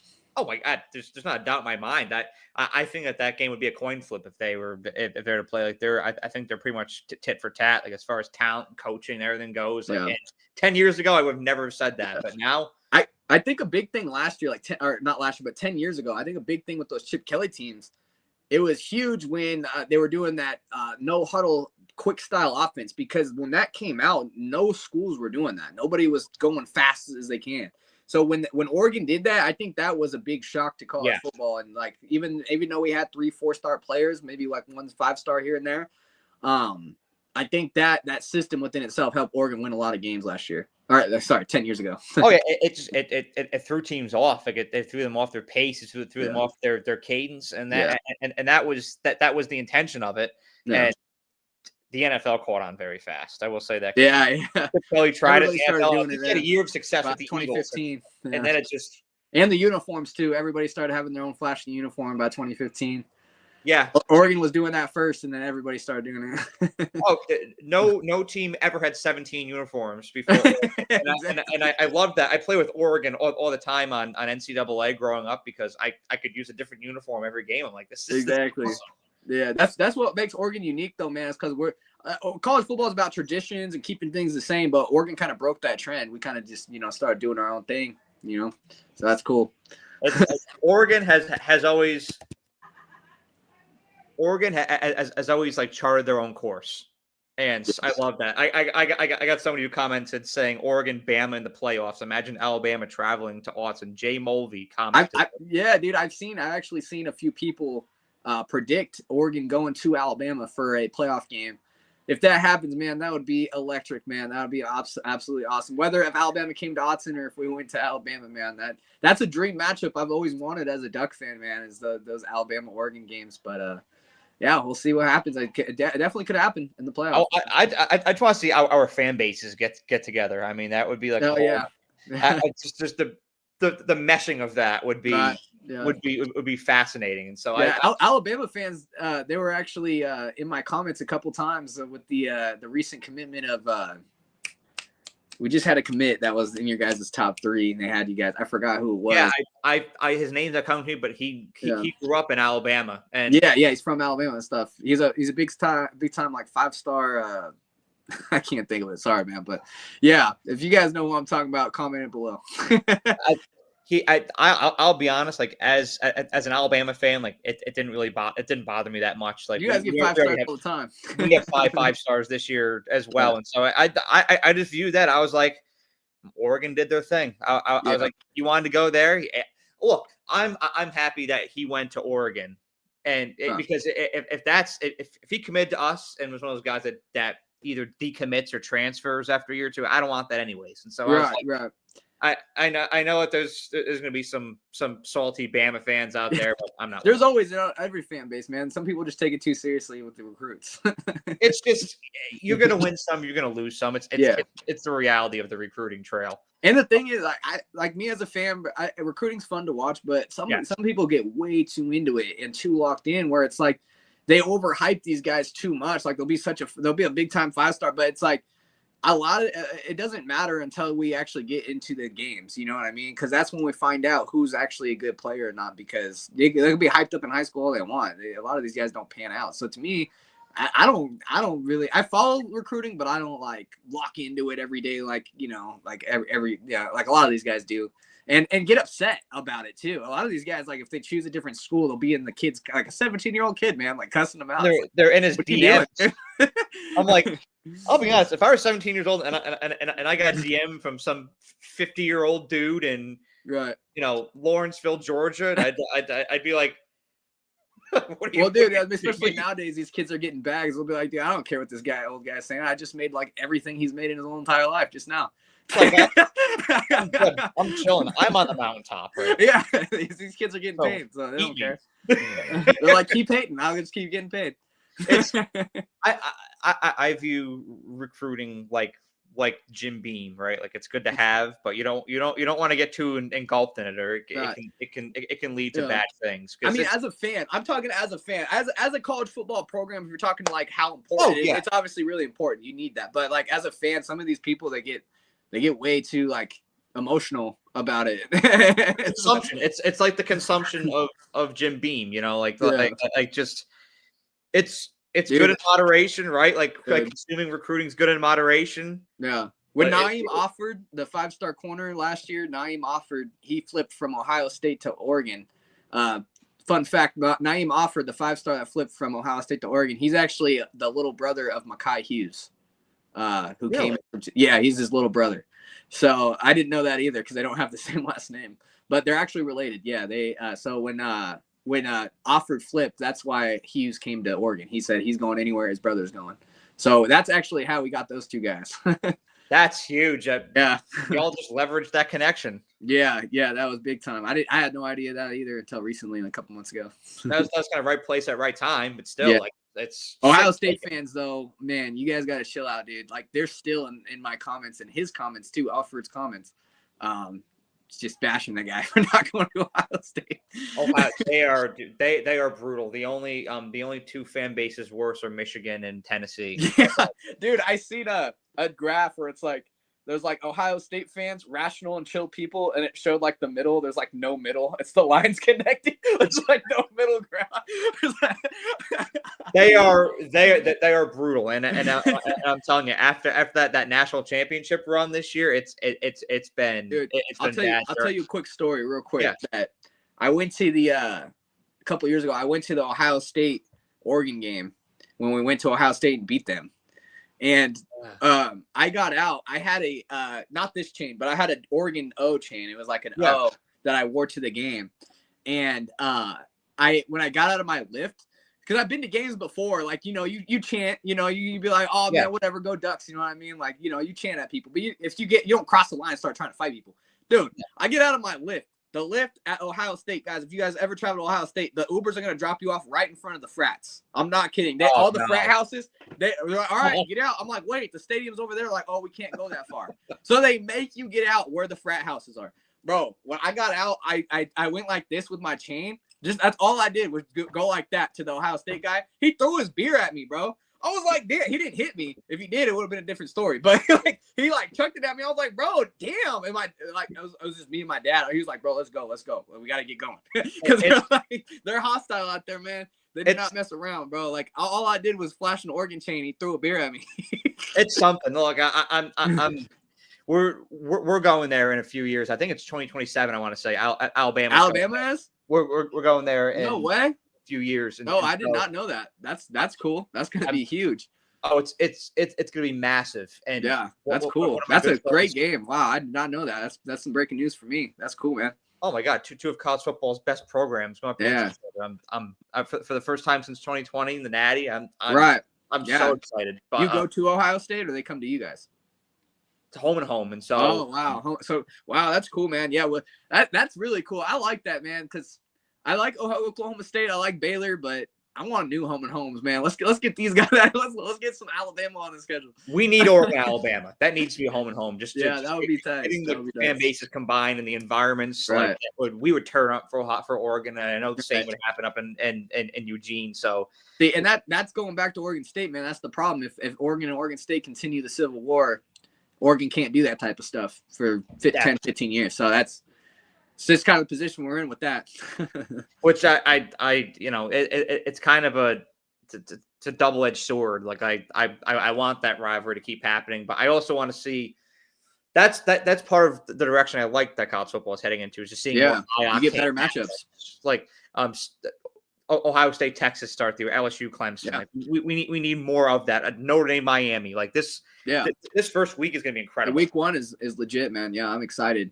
I go to the Duck games. I have my own. I got some season tickets out there, so I go to the games, But I have I'm trying to get for my birthday, man. I don't have it yet, but I'm trying to stack up some bread to get it. It's a little travel TV, man. You get straight up. It has a little antenna. It's on Amazon for like almost $400. It's pretty spendy, but you travel with it, you can get all the games. It's got a little thing. You also have an adapter you can connect your iPhone. So if you stream the games on your phone, you can have it out there. I'm trying to do that so I can watch the games because last year I was not able to. I was tailgating, having fun. I was having a great time, but I couldn't watch other games, you know? Yeah.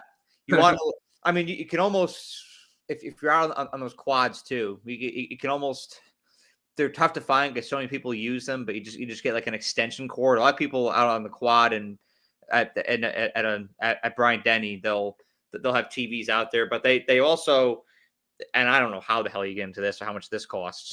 But there's these white tents that get set up along the strip. And it might be you may have that at Oregon too, but we have a hospitality company at the university that sets them all up for really. There's all these white tents cool. set up. And we have something like that at U of O, and like there's like hibachi, like people are getting hibachi served to them. I've never attended something like that. I don't know, man. You might have to be like a very special person to get into this, something like that. But yeah, I've seen something like that for sure. People got some primo tailgates. You go to the games and check them out, man. The tailgates are, some people get real crazy.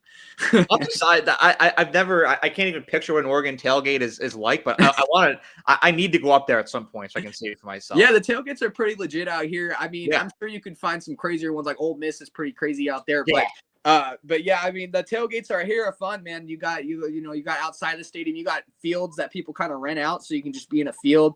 I'll tell you, the worst tailgating experience I've ever been to was if you go to Washington, man, because Washington, they're in a huge city, they're in Seattle, so there's nowhere to tailgate. You have to tailgate in like parking lots or parking garages. You got people in parking garages tailgating, dude.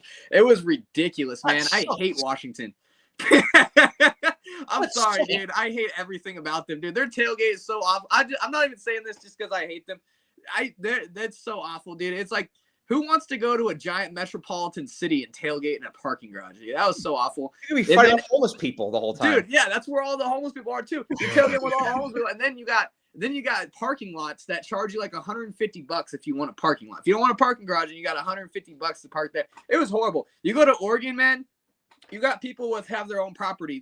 They have a big lawn, you know, they'll rent it out for like $20-$25, you know, come on into our property. The closer you get to the stadium, the more spendier it gets, obviously, because but dude, and then if you have parking at Autzen, like you get that parking, you're right there outside of the stadium. You can see the stadium right there, and we have that huge scoreboard that just got released, and on the other side outside the stadium you can see the what's going on in the game too. So even people who just go for tailgating experience, don't have a ticket to the game, they just go with their family, they can watch the game at their tailgate on the screen right outside of the stadium. Yeah, it's a great little experience to tailgate out there. It's not bad. That setup is legit. Yeah, it's pretty nice. It's pretty nice, man. There's multiple different ways that you can go about it. Like if there's the availability to park and like if you're somebody that doesn't have a lot of money to spend on parking, you can go, you know, about 10-15 minute walk. You can just, you know, it's a little bit of a walk, but you only got to spend $20 because there's a bunch of nice people. It's a small little town of Eugene. Yeah. If you have property, you can make a lot of money having people park $20 a car. You know, people can make a quick $500, $600, $700, maybe $1,000 doing that, you know? Oh, people make bread in Alabama. Yeah, I bet, dude. So on my street, I live less than a mile from Bryant Denny. I think it was. Oh, you do? I used to, man. Are you going there right now, or you graduated already?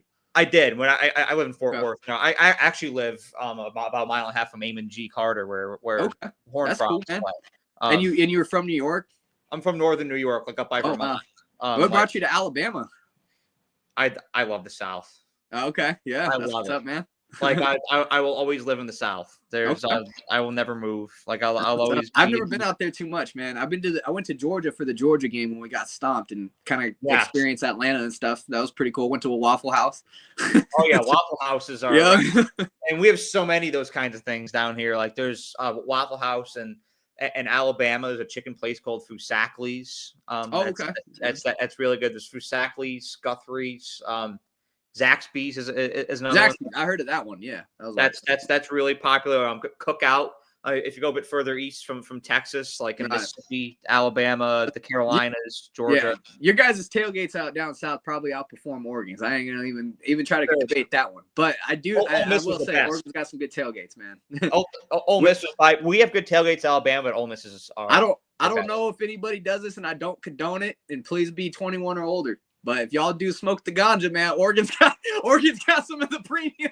I was going to say that's not legal in Alabama, and so I know it's not legal. So don't do it if you're in other states. If you do decide to do it, please be of age. And I do not condone it. Do not smoke. But if you do, come to Oregon. And I'm sure y'all got some there. A lot. Everybody does it up here, man. It's well, legal like that. I'm sure y'all got some good shit. So funny story, real quick. Yeah, while we're on the topic of some ganja, real quick, man. So we have every time we score at Oregon, you'll hear the horn. It goes, it's like a foghorn. Yeah, you'll hear that.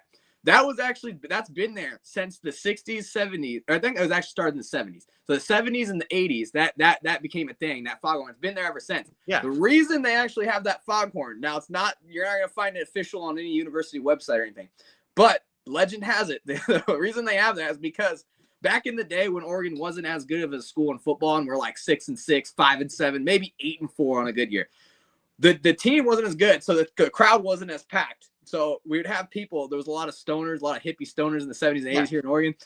Whenever we'd score, there'd be a lot of people sleeping because our team was so bad that they'd have to make a foghorn when we'd score to wake up all the stoners and be like, huh? What happened? In the crowd. That's what at least what my dad tells me. He tells me that. He said they put the foghorn to wake up all the stoners. I mean, I can see that. I don't know if that's completely true, but that's what was told to me, so I'll take it.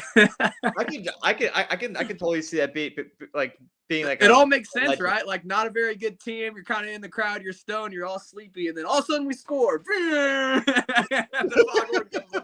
It's all about fan engagement, and that's all right, man. Let's get back to college football. Enough with the drug talk. It's guaranteed to get the fans engaged, and so exactly. Speaking of being engaged here, you always need some enhancements when you go to the games, right? Absolutely. I'm always crushing Miller Lights going. Yeah, there you go.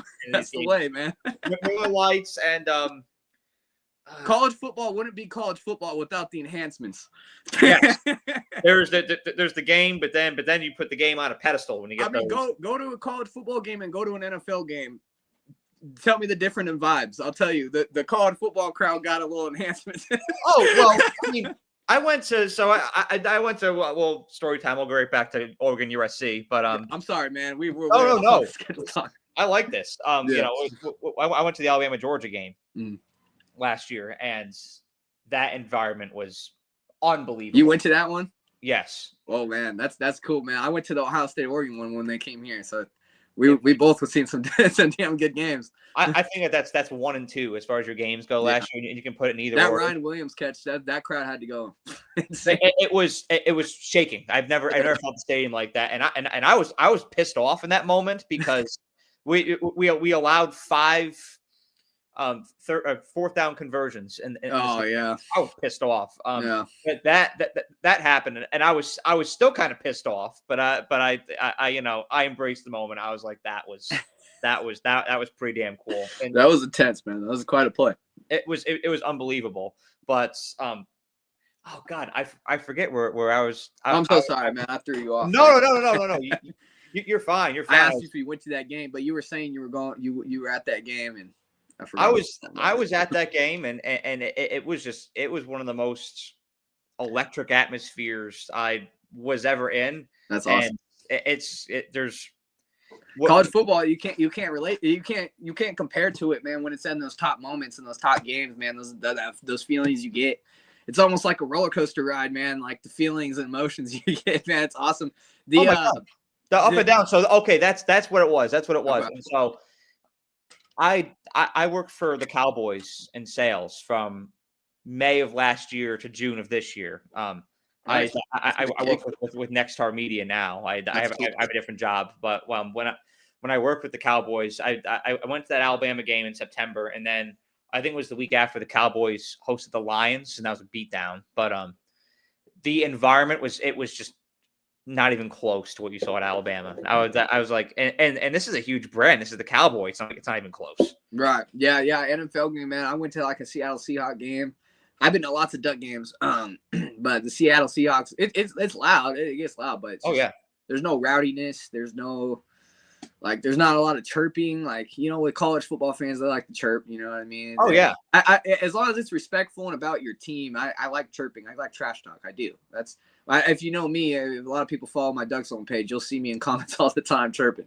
But I before I even started following you, I saw you in comments. I was like, man, this guy likes to talk shit. I like it. Hey, and shout out my co-partner Eric Bump. He's not on today, but he helps manage the Duck Zone page. So shout out Eric Bump, my co-partner. Shout out.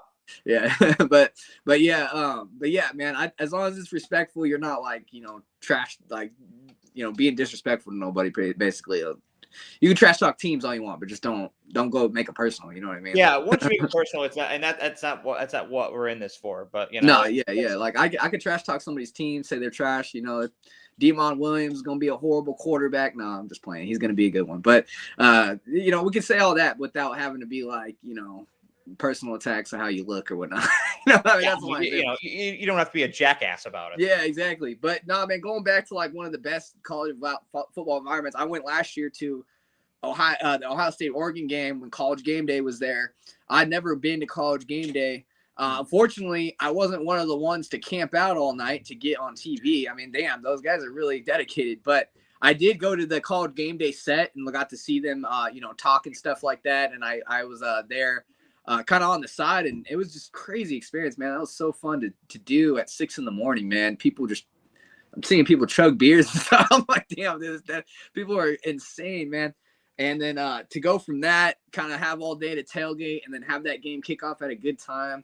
It was awesome, man. That was such a great day. And Will Howard sliding, and we're realizing like, wow, we just won the game. We just beat Ohio State. That's insane.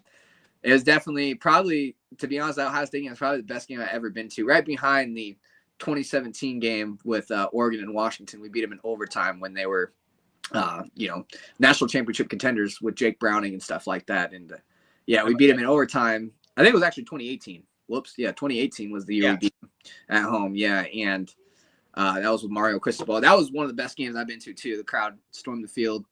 And then Ohio State is probably number one there, though, man. That was a very special time. That game was magical. I mean, it was just like the Alabama-Georgia game last year. Like both games were just had like that magical feeling of like, holy shit, what did I just witness? There's no better feeling, man, than like being a college football fan and being in a top game that's back and forth like that. It's just there's no better feeling.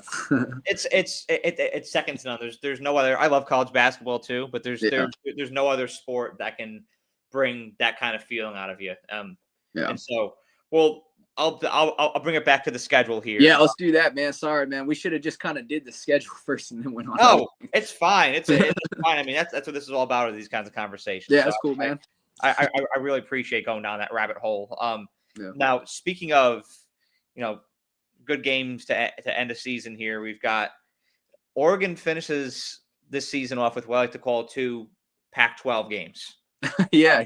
USC and Washington. I mean, this is the way it always should be. I'm just saying it's the way it should be. But it's nice to end it with some familiar faces at the end of the season instead of having to go to the Midwest or anything. I mean, we do have to, like you said, travel to Iowa, but at the very end of the season when it's cold and snowy, I do not want to be traveling out that way. So I'm glad we stay over here. USC getting USC at home, and I like the fact that y'all get USC at home this late in the season because USC is one of those teams that they don't like anything other than 75 and sunny. Anything outside of that, they're uncomfortable with, and so I think it's a huge advantage for Oregon, who's known to play in sloppy weather. You're up in the Northwest, and USC. I did a special on USC. I believe it was 2 weeks ago. And even though they have a very good recruiting class set up for 2026 on paper, I think they're number 2 right now, just behind Georgia. I don't like the composition of this team this year. I mean, I like Jaden Maeva, their quarterback. He took over for Miller Moss in November last year after and he did good. Like he checked the box. I think he had like 11 touchdowns or 6 picks. Correct me if I'm wrong. So it was an okay stat line, but they kept some integral pieces on defense, but USC's roster just looks very diluted compared to the past couple of years, and I think Oregon's really going to take advantage.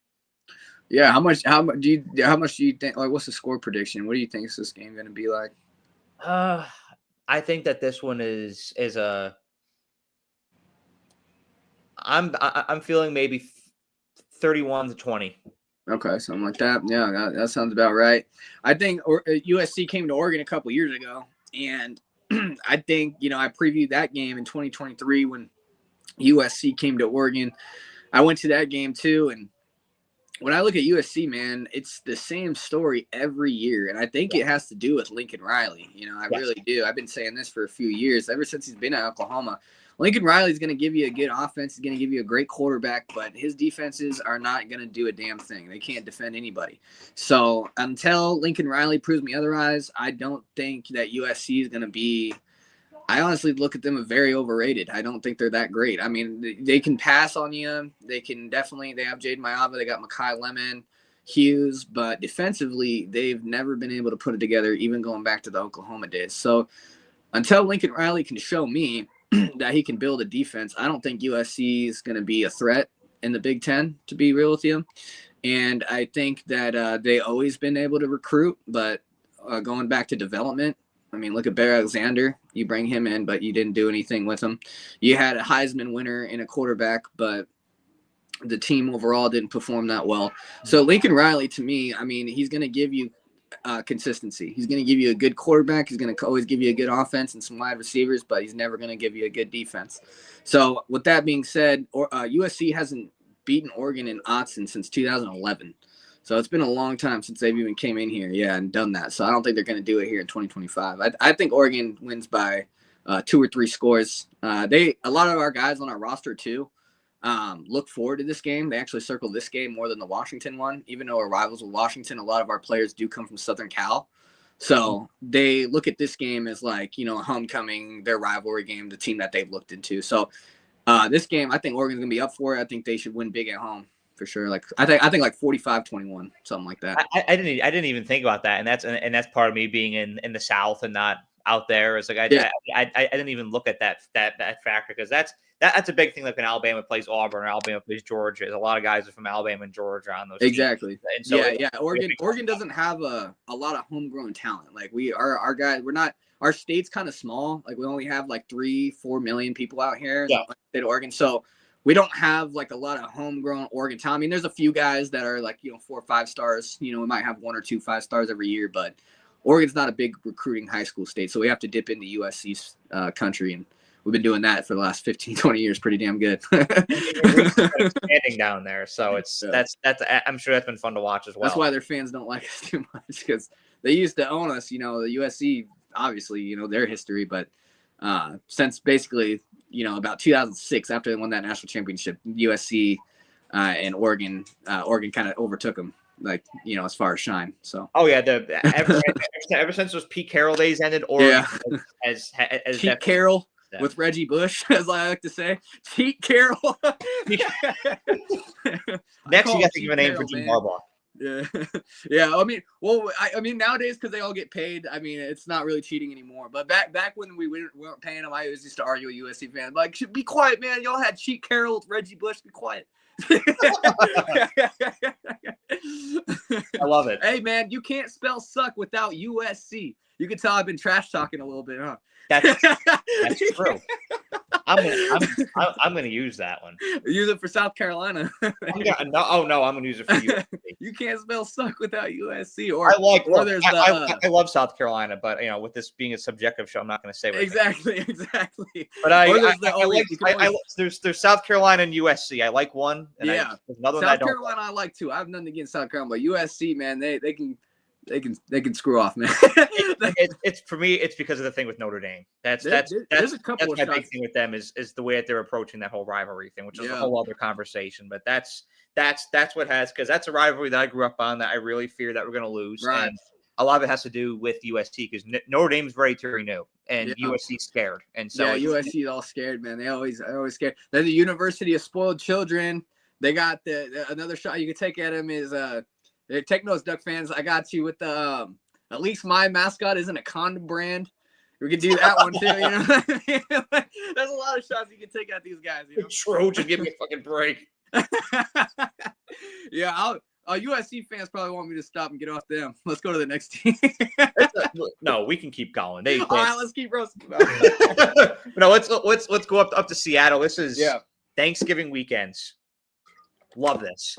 I love how it's on Thanksgiving weekend now too, because it was never. This was always the Oregon State week. They and this is the Apple Cup for Washington. And usually is, but now we play those in the beginning. So I love this, and this is cool. I hope it remains this way, because this is a massive rivalry, and I'm gonna go to this one too. You should. It's right up the road. My dad lives up there, so I'm able to stay with him and just drive up there. I don't have to spend no money. Well, gas. Awesome. That's right up in Seattle. That's and good ticket. Yeah, the parking garages. Yeah. He lives out there in Puyallup. It's kind of right next to Seattle. It's about 45 minutes away, but same deal. It's not bad. That's not bad at all. Yeah, not too bad. I'm able to catch a game. He lives. I kind of just stay with him, and we that's kind of been our thing since I was a kid. We always been to the Washington games, so yeah. That's awesome. It's a place I've been wanting to go because of like the lakeside location. Like, it's very nice, very beautiful. I mean, I'm besides sure, the homeless people. Seattle and you know, I mean, I'm sure it's one of those things. Like, I'm not going like that. When I go into my mindset, I'll be like, now that you've established the expectation, like I'm not going to be going for the tailgate thing, but it's just for like the dude, the tailgate is not that great unless in Washington you can find somebody who who can get you on a boat, because if you find somebody, because that's one of 3 locations in the country where you can tailgate on a boat, so they do have that going for them. If you're able to find somebody who has a boat, I mean, you can have the best time of your life for sure, I bet. But other than that, man, you're parking in you're just setting up in like a parking garage or like a parking lot. It's like, what the yeah, and it's like, wahoo. Yeah, and then you're looking around at like buildings, and it's like, I'm in the city. This is weird. It's like I'm used to going to tailgates in Oxford, Mississippi, and Tuscaloosa, Alabama, and like Athens, Georgia. Like, I'm not. It's just that'll be way off. Yeah, man. But other than that, bro, it's really nice, and they do. I hate to say it, but they do get pretty damn loud. They do get damn loud out there. I mean, especially when it comes to town, it's third down, and the place gets pretty damn loud. I mean, it's fragments of that Seattle noise, that of that Seahawks noise. Exactly. Yeah. It's the same people, so yeah, and they have a dedicated fan base. I mean, it's been a long time, but Washington, I mean, back in the 90s, they were competing for national championships year in and year out too. So they got a good history. It's just ever since then they haven't really done nothing. I mean, they're 5-15, even with the most recent success. They're 5-15 against Oregon in the last 20 matchups. There was a stretch there where Oregon won like 12 straight games. Like, yeah, that was like growing up. It was like automatic. Like, the games would be good. Like, I remember, I think it was like 2013 or something. It was like number 3 against number 8 or something. I think we went up to Washington. They were like number 18 or something like that. They were in the teens, but yeah, we still stomped them like 20 points or something like that. I remember that. They had Keith Price inside. They had some good teams. But yeah, I mean, the thing with Washington though, the thing I can't stand the most is their fans, man. Like, because, dude, I get it, it's a rivalry, but it's like, dude, like, if you're a fan, let's be realistic. Like, as an Oregon fan, I can be realistic and say, like, Oregon was not good in the 80s. They started to get good in the 90s, and now they're really damn good. I can admit that. Washington fans still like to live in the 90s as if they're top team. I mean, they beat us like twice in the last 20 years, and they like, oh, we own you. They're you guys own the all-time record for sure with wins when they didn't have face masks. But, dude, you guys haven't done anything in the modern age of college football, and they can't admit it.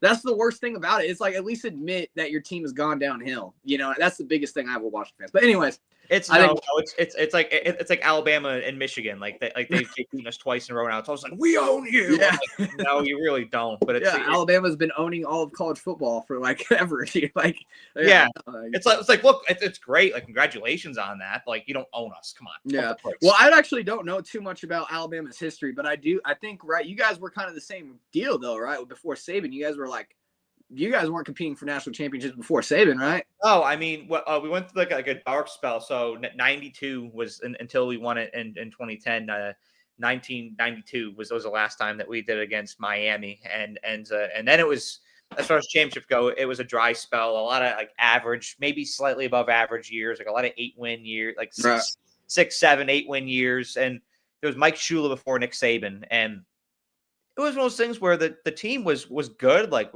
we were in notable bowl games. It's not like we sucked, but when Saban came, it became a dynasty. The standard was different. The way guys practice was different. It was just very different. I think Saban should become the commissioner of college football, man, with all the crazy stuff. He'd be a good guy to be the top guy, So yeah. Rust. yeah. He'd be like, all right, no one NIL, and Alabama gets all the 5 stars again. No, that's our change of legislation. Hard to prove.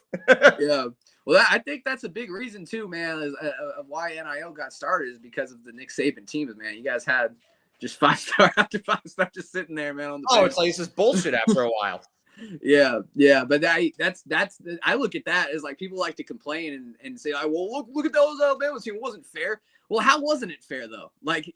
If Nick Saban can recruit that way, why weren't you guys doing it? How was it not fair? So I don't know. That's some people complain about that, but it's it was just the selling point. I mean, guys, you want to win games, get developed, come here. That was how was that cheating? How is that hoarding players? It just was. That was the game. That was the rule back then. There was no transfer portal, so he could do that. Right. So he capitalized on it. You can't hate him. Dude, if I was in Nick Saban's shoes, I would have done the same exact thing. Get as much talent as I can. That's the job. So why are people complaining? There's nothing wrong with what it's all a whole jealousy thing, which is a whole other rabbit hole. Jealousy of dynasty. It's just jealousy of the dynasty and the accomplishments. It's a whole other thing that One thing, I know we're previewing Oregon, but I know one thing about your guys' roster at Alabama, man, is questions at quarterback. I don't know you guys' quarterbacks too much. That's one thing when I look at Alabama, I'm like, ooh, losing Jalen Milroe. Who's next though? Well, up next with Alabama is Ty Simpson. I heard about that. Yeah, he's been in the system for this is his 3rd year in the system, and 3rd year. Okay, so he sat behind Bryce Young and Milroe. Those guys. Okay. It just wasn't his time yet. Sure. I mean, sitting behind those guys, those are Heisman Trophy type caliber guys. So yeah, I mean, it's great. I think that Alabama's in. Have you seen any of his films or what is he good at or anything like that? When I was on the practice field with him back in 2023, and he has a really good pocket presence. I think that he had to go through confidence in his progressions and that kind of thing. And because when I was there, he was still a sophomore. Right. But he's very much grown in his ability, and I think that a lot of what's going to contribute to his success is the line he's going to have, the backfield he's going to have, right. And the receivers. He's not going to have to be a Heisman caliber quarterback. Who's your guys running back again? There's multiple. There's Jam Miller. Okay. Yeah, Richard Young. Richard Young, dude. I remember Oregon was in it for him. Richard Young. I worked with him a lot when I was there. Richard Young's hilarious. I love that guy. Oh, nice, man. That's cool. But yeah, I think that with the roster around Ty Simpson, it's gonna be solid this year. If it wasn't for that, I'd be a little bit more concerned. But with the support that he's going to have, he's not going to have to do too much. You guys go play Georgia the same week and time we kick off when we play Penn State. Look, I wanted to go to that game, and I don't think that I'm going to. Number one, tickets. And it's expensive, man, to do that. It cost me over $1,000 to get out to Penn State, man. No, it's I said, hello, credit card. Yeah. Sorry in advance. Yeah, exactly. Sorry in advance. And I want to watch y'all's game. Hey, I'm going in with the expectation. You know this, man. I predicted us to lose, but it's just to go out there and the experience of, just seeing Pennsylvania, going to see their college, being in that environment is worth it to me. I mean, yeah, it would suck. This is the same thing happened to me when I went to Atlanta. I went to go see Dan Lanning's first game against his former team, Georgia, and we lost 49-3. And yeah, it sucked really bad during the game, but the fact that I got to go out there, Mercedes-Benz Stadium was brand new. Going to see the College Football Hall of Fame out there was awesome. So yeah, I mean, there's a lot of cool things to do when you're a traveling college football fan. And I always say this, it might cost a lot of money, but if you're always debating it, if you're ever debating going out as a college football fan out there watching this, if you're ever debating going out and doing it, dude, like if you have the money to do it, I always recommend just doing it on experiences because experience is something money can never buy. You know what I mean? You can have that money and, spend the money and go out there. But then if you never did it and you just have this money, now you just have money and nothing to look back on and talk about or nothing like that. So do it, man. Do it. If you enjoy college football and you want to see the different stadiums and the environments and what they're really talking about when they talk about it on TV, go and do those experiences, man, because even though it does cost some money, it's worth it at the end of the day if you can't afford it. Now, don't go out there and get a loan to go to a game. Don't be be smart about it. But yeah, but if you can do it, man, that's one of my biggest recommendations to people who love college football is like, go experience these games. Go actually put yourself in those environments because, and not everybody gets to. I understand that. But, if you can, try to do it, man. And if you can't, just do it the best you can, man. I used to, before I could go to games, before I was able to have an income to do this, like I would set up little tailgates in my backyard, basically look with my friends and just have a good time, watch games all day. Oh, yeah. So do what you can, man. Just make it enjoyable. But the Alabama Georgia game I went to last year, I spent like $600 on my ticket to in the student section, and I did it. But you know what? I have no regrets about it at all. No regrets about that money because all I remember is that experience. Yeah, it's worth it every dollar, man. It's worth it. Even like I said, even if you go out there and you lose, man, it's like just to go out.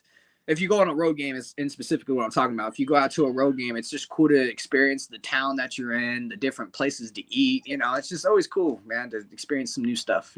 It's unreal. It adds to your what's the word for it? I can't think of it right now. But you can it adds to like your plethora of experience. And yeah, exactly. Yeah, it's just just talk about your life.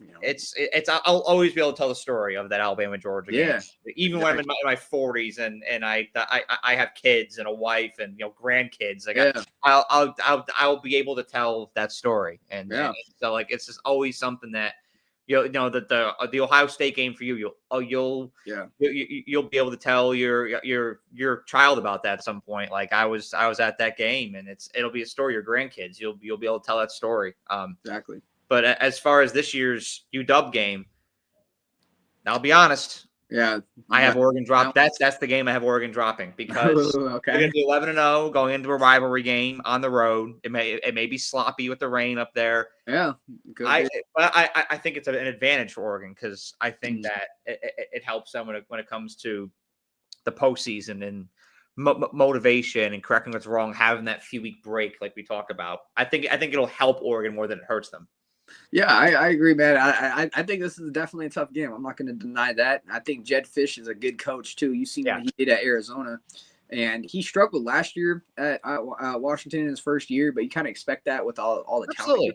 So, and then you got your quarterback Demon Williams, Jonah Coleman. I think those guys are really up and coming, but I think that Oregon looks forward to this game every year. I think Dan Lanning losing to Washington early in his career definitely took notes on that, and this is going to be his return back from that moment when we lost in 2023 when we went up there and we were at a field goal and we missed it to tie the game, and that's how they beat us.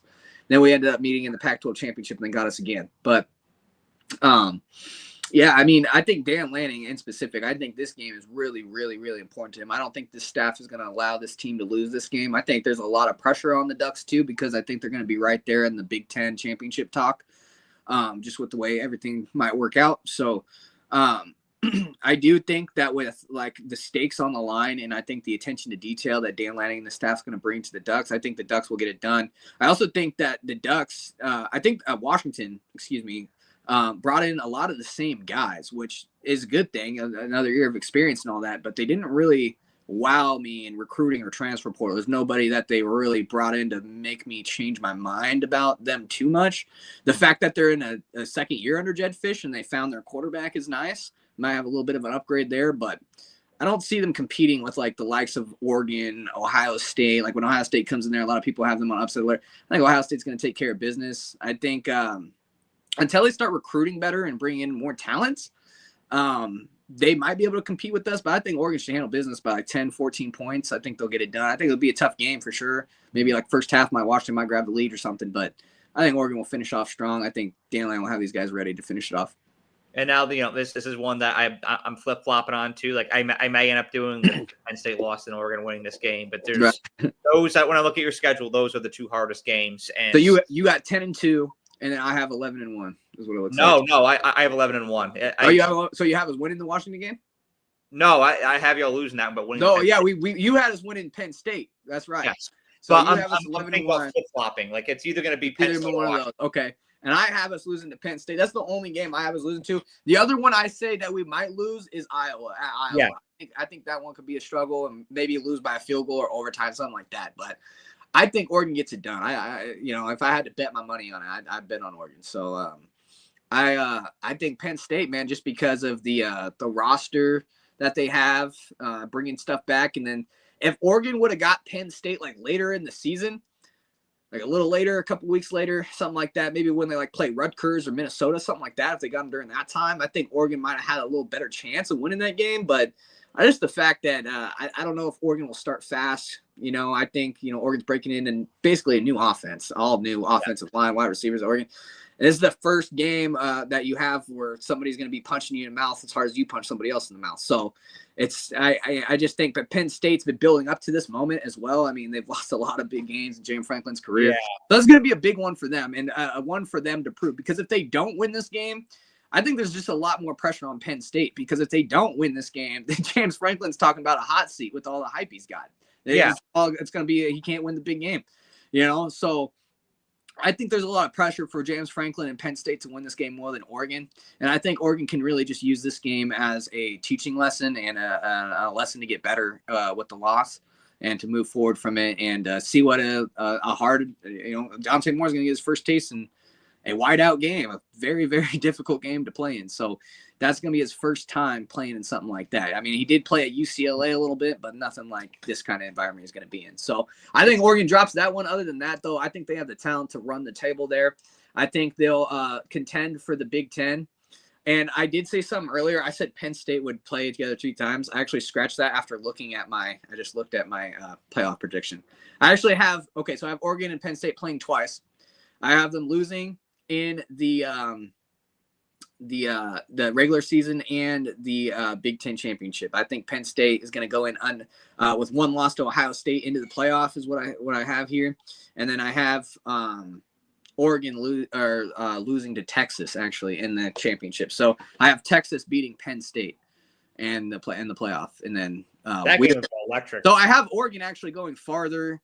Going to the Natty, I do have them, but then dropping it to Texas, I think, I don't think – I think Oregon is right there. I think they have a talented roster, but I don't think this is the year. I think 2026, I think next year, Oregon should probably come in as the favorite if they return Dante Moore and DeCorian Moore. You also have Evan Stewart, who went down this whole year. He's going to come back from injury with another loaded recruiting class in transfer portal class. I think especially with the secondary, there's just a lot of young guys in the secondary too. So all those guys are going to have a year of experience.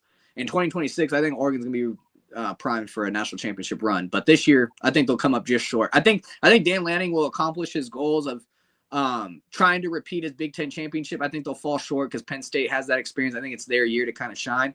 And then in the playoff, I think they'll win a couple playoff games in the first and second round and quarterfinal, make it all the way there. I think they'll be right there. And because I think towards the end of the season, that's when the new offense I'm talking about, will be in full form. And when they're in full form, I think they're going to be really dangerous. When they're finally in midseason form. So by the time that Indiana game runs around, we're after that bye week, I think Oregon really picks up things on offense. I think their defense right out of the gate is going to be really good.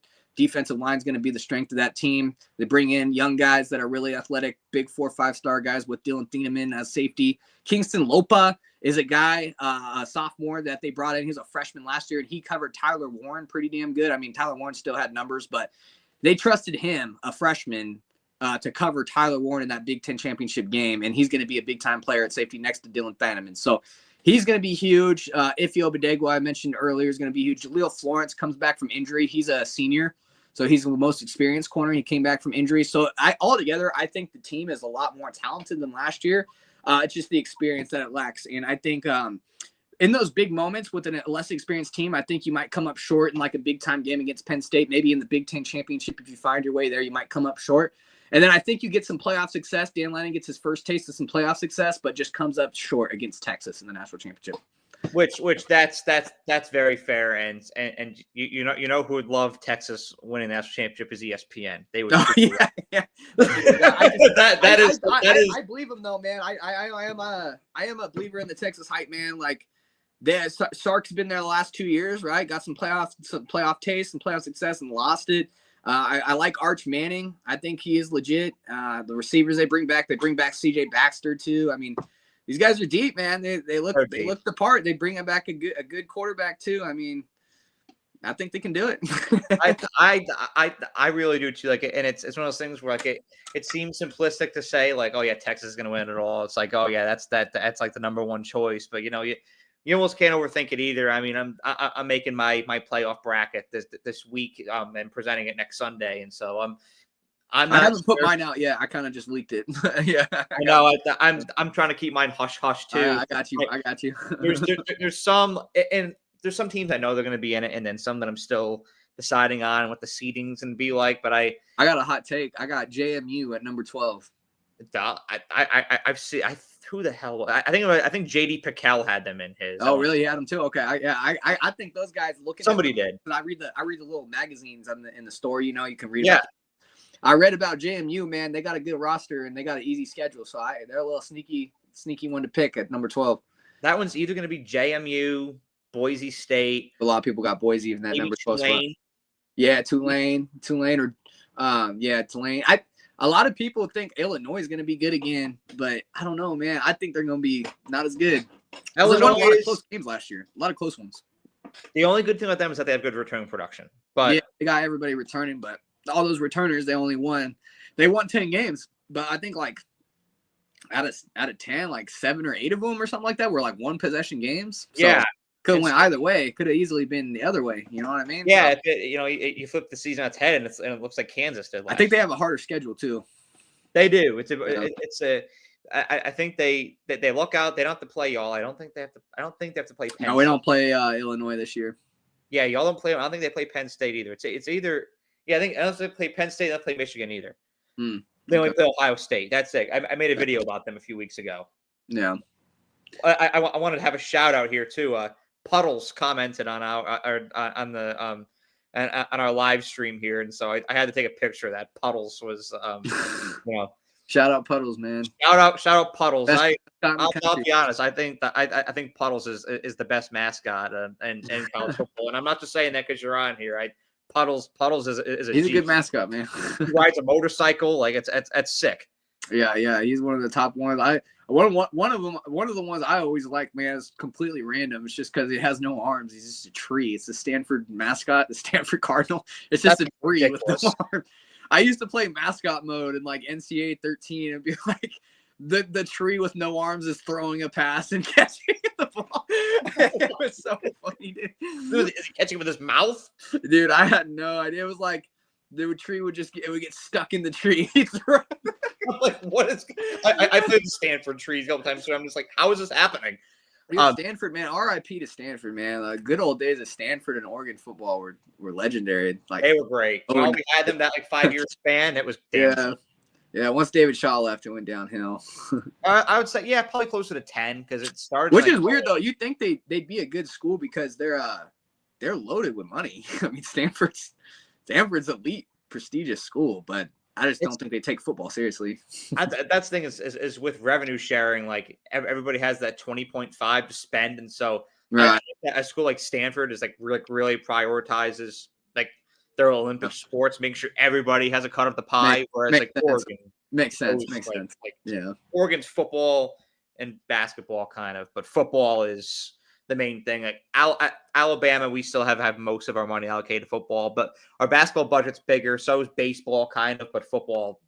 Right? It was Florida that won the national championship in basketball. That's right. I was like, didn't Alabama win it? I was like, no, that was Florida.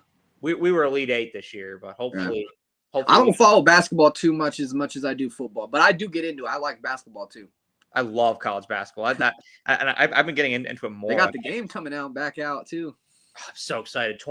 I know we got to wait like 3 years, but that wait is going to be so worth it. It's just like NCAA. Like we found out about that in 2022, and then we got it last year. Like it's you know it's coming, and then let me tell you, I'll be camped out. Jesus, I'll be like 28 at the time. So who knows? Like I may even have I may be like engaged or something at that time. Right. I don't care. Even if I have a fiance or whatever, I'm locking myself in my room. Like, you kids are coming for your field trip. I'm gonna teach you what Daddy did back in the day. Yeah, we can't. I'll be like, this is the bullshit I was on back when I was 13 years old. Right. Yeah. Because nowadays we can just download them. We don't have to wait outside the store. You know what I mean? Now everybody, back in the day, everybody would camp out. Now nobody does that. Now it's like, I come home from work. The download's gonna be on. Yeah. The thing that sucks about that though, man, is like you buy the game and you're like, yes, I got the game. Let's play. And it's like 24 hours to download the game onto your PS5. It's like, That's what everybody was freaking out about last year. Everybody was so excited when it was the day, and then they go to open it, it's like 20 hours. Yeah, it's like 20 hours to download, and then like according to your Wi-Fi, it might even be 2 days. I saw people like posting that on their stories and stuff. I'm like, man, that sucks. Yeah, it's like, dude, because I'm old school. Yeah. I just like the disc, and I want to put it in, and it plays right away. Let's go. Yeah, I mean, I like the feeling of going into the store and getting it and holding on. Yeah. I actually did that with the first EA game. I gotta admit, I did just do the download for this last recent one, but the 25 one, the one that came out for the first time in years, I was like, I have to get the actual hard copy of that. You know what I mean? Because that's like it came out. You know. Well, there's gonna be sentimental value to that too. Like exactly. And what happens if like all of a sudden they can't make the game again? You know what happens? And then all these tames, remember people were selling them for like $150 and stuff like that, dude. Oh yeah, they're gonna be like, if I have a copy of that game in 20 years and they stop making it, I could make bank from that thing. Yeah, exactly, man, exactly. But do you want to talk about a little bit about Alabama at all, or not today? I mean, because I don't know anything about Alabama. I'm actually interested in like what you expect and stuff. Because to be honest with you, I'm gonna be totally blunt with you. Yeah. I'm not buying Alabama stock, man. I don't think they're gonna be as good as people think they might be. And I know you're an Alabama fan, but it's just because that's becoming from me. Yeah. Because I don't know about them too much. There's a lot of question marks. Like the quarterback is a big one for me. Like I don't know who Ty Simpson is. Yeah. I don't know what how good he was in high school or anything. I do know you guys always have very good recruits, very talented roster. You guys actually have the talent most, according to Blue Chip percentage, you guys have the most talented roster in college football. Mm-hmm. But it's just about like putting it together. And I felt like Jalen Milroe you guys should have not went 9-4 last year. I thought Kalen DeBoer is probably the best head coach in college football coming out of Washington. Like based on how he transformed Washington, I thought going to Alabama, I was like, well, this is a done deal. These guys are going to win the national championship. You guys didn't even make the playoff. So it really surprised me with that, and I just, from an Alabama's fan perspective, what's your thoughts coming into the season? I don't know. So I'll give you a little breakdown on that. So last year I was not surprised by 9-3 at all because you have. So I'm also a Yankee fan too, being from upstate New York. Sure. In 2015, we went from Jeter to Didi Gregorius. Okay. Right, and his production obviously was not nearly the same as Derek Jeter. Everybody's ready to run him out of the building. 2016, he comes back. Everybody forgets about it. He has a great season. The pressure's lifted. You've got to go through the motions of that first season. And when you're in Tuscaloosa, everybody's going to compare your every move to Nick Saban. And if the slightest thing is off, you're going to hear about it every game. And that pressure is going to cook and cook and cook. He delivered in the Georgia game, but then the Vandy game happened. Right. Then 2 weeks later, you go. I mean, we had that heart attack game against South Carolina, and then a week later we go up to Tennessee. Pressure's on again. Rivalry game. We're stiff. We played stiff in that game. I think we were a better team than Tennessee. We played stiff. We played uptight. We were not natural at all.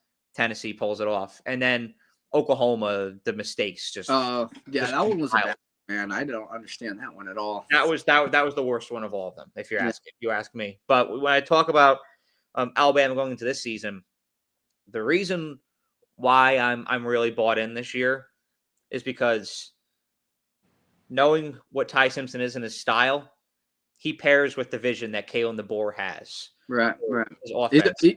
Pure pocket passer is what DeBoer is looking for, and I don't think Jalen Milroe was that. It was not. There was no match, and it just got worse. His confidence declined as the season went on because his confidence increased in 2023 because he played in a system that was built for him, right? Like he thrives in a bully ball system where you're running the ball all the time and you're not relying on your arm to make deep explosive plays all the time.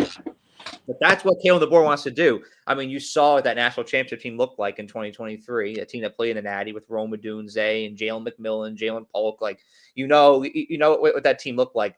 That's Kalen DeBoer's vision for Alabama. That's Don't mind me. I'm just going to take a little puff while you're talking. Go ahead. Absolutely. Just got to vape it out real quick. Benjamin. And that's what he wants this offense to look like. And so I think that having somebody in Ty Simpson, who's a pure pocket passer, I think that it's a better fit for the system that Kalen DeBoer wants. And when I say that, it sounds like I'm betting on Ty Simpson being able to deliver. If he doesn't live up to the expectation, it changes everything. And I will admit that right now. Is there any who's behind him? I know you guys have a talented guy behind him too. If he didn't work out, who else are you looking at? Now that's the thing is this could be like a Clemson thing in 2018 when they started the season with Kelly Bryant and then switched to Trevor Lawrence. Right. If Ty Simpson is not ready, if he's that bad, we have Keelan Russell. Keelan Russell, the big time recruit. Yeah. And now I don't think we want to default to that. I don't think Clemson. No, he's a little young, but Clemson did not want to default to Trevor Lawrence in 2018. But if Ty doesn't work out and you guys have 2 losses in the by the end of the season, you might switch it up to him. I mean, even if we have 1 loss in October, but our offense is struggling to move the ball, the switch might be made because Kalen DeBoer understands the pressure that's on him this year, and so Ty was a 5-star, I'm guessing, right? Yes. Yeah. Right. And people he's because he didn't beat out Milroe for the job. He's disappointing this and that. Milroe was going to win the job last year. Milroe took the team to the Rose Bowl the year before. He was going to win the job. There was no scenario where Ty Simpson was going to beat him out last year. He had a bad game against Tennessee, but based off of what he did against Georgia, and he had a great game against Vanderbilt. It doesn't get talked about because we lost. We had a great game against Vanderbilt. Had a great game against Wisconsin. You're not going to bench him off of one bad game, and so. Yeah.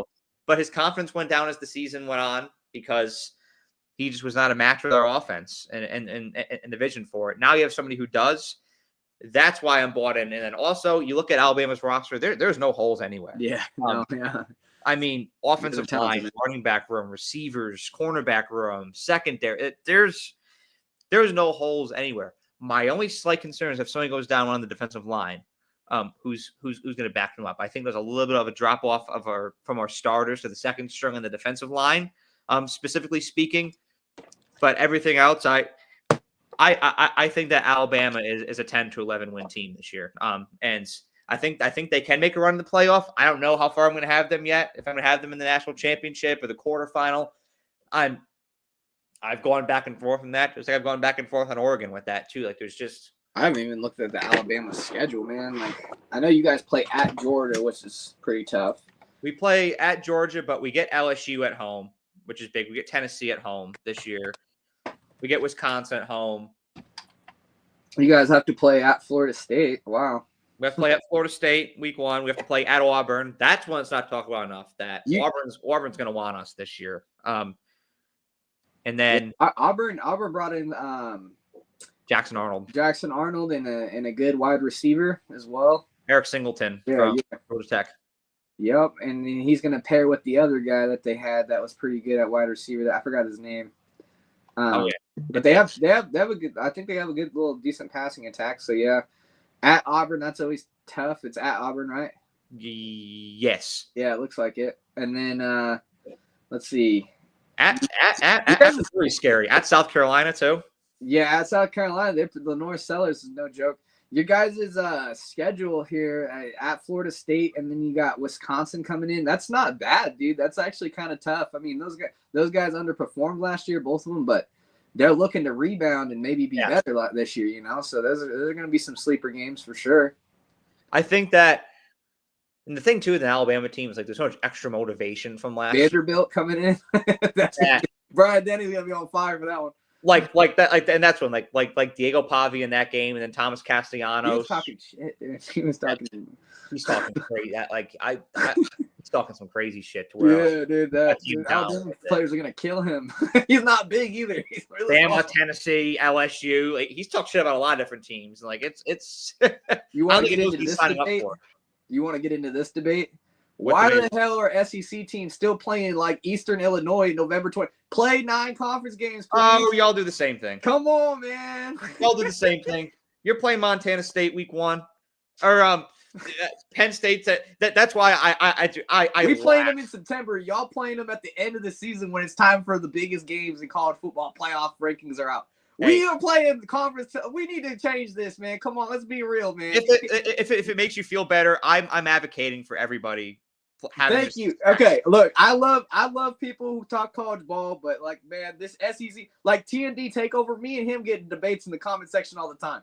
Because shout out TND, I love you, man. Yeah. But you got to change your positioning here, bro. The SEC, if you guys want to compete with the Big Ten, Big Ten's won the last 2 national championships. Stop playing Eastern Illinois in November 22nd, dog. Come on, bro. Come on. No, this is horrible. This is horrible for the fans. This is horrible for the teams. You guys, they don't sell tickets to these games. This is not good for the university. So why are we doing this? Why are we doing it? If you want to play Eastern Illinois, play them in the week 1, 2, or 3. I don't care about that. My problem is when everybody else has to play conference competition. I mean, I think what do we play? USC this week? We have to play USC, and y'all get to play Eastern Illinois. I mean, we're Alabama or might be 2 and 3 in the ranking. Who knows? But you guys get to play Eastern Illinois. This is a huge problem to me. I'm sorry, man. I just have to bring it up. This is for the SEC boys. I know there's probably a lot of SEC viewers on your channel, and they're going to hate this take. But, dude, y'all got to stop playing these games, man. I'm sorry. I'm passionate about that take, man. The thing is I agree with you to a T, but I agree with what you're saying universally. I don't like these games at all. Like I'm anti-cupcake game, and the timing of it is one thing. I don't like those games being in November either. I'm going to agree with what you said there because I work with Learfield at Alabama, and every year we would have the week before Auburn would be like that cupcake tune-up game against an FCS team. We played Austin P one year. I remember. Charlotte, I think Georgia plays like Charlotte and shit. It's like, dude, like come what on, the hell man. we do? Like, and my last year there we played Chattanooga. Look, and this is the thing though. I will say this though. Back in like when before the Big Ten is what it is today, like where it has a lot of good teams, I could see why the SEC has an argument because back when you guys were on a tear winning a national championship for the last 20 years, I mean, you're like talking like, well, we're in the best conference. We need a week off. You know what I mean? Like, I understand that when you're playing Tennessee, Alabama, Georgia's, I mean, you know, Auburn's was good back in the 2010. I get it. I get the argument. While Oregon was playing like Arizona State and stuff every week, I get that back in like 2012. But now in the modern era, when we've changed the conferences and now we have 2 power conferences, why is one power conference playing 9 and one is not at this point? Yeah, you know, at this point in time, that's all I'm saying. It needs to be. It needs to be streamlined to where we're playing the same amount of conference games every year, and we're playing the same amount of tough games every year. Yeah, and the biggest problem for me and the biggest pet peeve I have is the positioning of the game, because this is the end of the season. This is when Oregon lost to Stanford. This is when Kansas State lost to Baylor, all while the SEC got to play who? You know what I mean? Like, come on, man. You know what I mean? So I'm not gonna push back on that. Yeah. I think it's fair. I'm just saying, man. I've had this argument my whole life. You know what I mean? And people always push back on it. You know, SEC guys push back. They're like, well, we have the hardest conference in America. We have to play all these teams every week. And I got it. I got it while you guys were winning. But now that things are kind of changing, I think we got to look at this not only from like a fan standpoint on what games we're watching, and like also from a financial standpoint for the universities in the SEC, because this isn't good for them either. I mean, I'm sure they're barely selling out the stadium for these games. You know, and if they can have a conference opponent come in, they can make more money. It was ridiculous. I mean, my graduate student, I went to grad school at Alabama. I did the 5th year, and during my 5th year, my last year there, I was that weekend. I worked for Learfield when I was there, and I'd have to get to the stadium like 3 hours before kick to start tracking I track like the in-game advertisements, and they had me in the press box. It was awesome. For all those big games, I had like one of the best seats in the house. Nice, dude. On that weekend, it sucked. Oh, what? It sucked. Because like I had the best team in the house, and I'm like, oh, that's dope. And you're like, no, but that for that game, it did. Like when we played LSU, we played Texas A&M, we played Georgia. Right. Sick. But when we played Chattanooga, right? Because and both of those weekends, like, yeah, I see what you're saying. It was against the lower conference opponent. It just ruins it, man. I just want to hit the bar. Game's over by halftime. Yeah, I'm like, we're up 42-7 at half. I'm like, that's how it was being a Duck fan from 2009 to like 14. We beat every team in like halftime because Oregon run that up-tempo offense. We'd have like 50 points by halftime. Well, because a lot of those Pac-12 teams just couldn't hang back then. Yeah, those Pac-12 teams, man. We ran the Pac-12 for a while. Outside of Stanford had Stanford just a couple of years, and then Cal had a couple of times. USC, yeah, Cal always played us real tough. But I can't remember them actually beating us in my recent memory. But they always played us really, really tough. They would come close, but they wouldn't do it. Yeah, like Arkansas with us. Arkansas is the same way with Alabama. They scared the shit out of me a couple of times, but they just never get done. Yeah, man. I think on your guys' schedule here, what do I see here, man? I think that the sleeper, man, honestly might be week 1, dude. Like Florida State, where you guys have to go there, dude. That's a tough environment, man. And then like they changed a lot. And that has to be a good thing. I don't see how you can get any worse from what they did last year. So, yeah, I mean, I'm just trying to put a little hype in this game. I don't know, man. Like, I think Alabama wins it, dog. But I just think, I think it's a little bit challenging, dude. No, we can't overlook it. We cannot. You're breaking in a new quarterback. Yeah. So, on the road in that environment, yeah, dude, that's gonna be intense, man. So. That one, so I'll go down the schedule. Like I think that we're 11-1 or 10-2. I think that one. I think Eastern Illinois. I don't know, man. Eastern Illinois gets you guys. I just hey, Tony Romo went there. The way they play defense, man. I don't know. No, I'm just playing. They didn't play Tony Romo, so they really get after it. I'm just playing.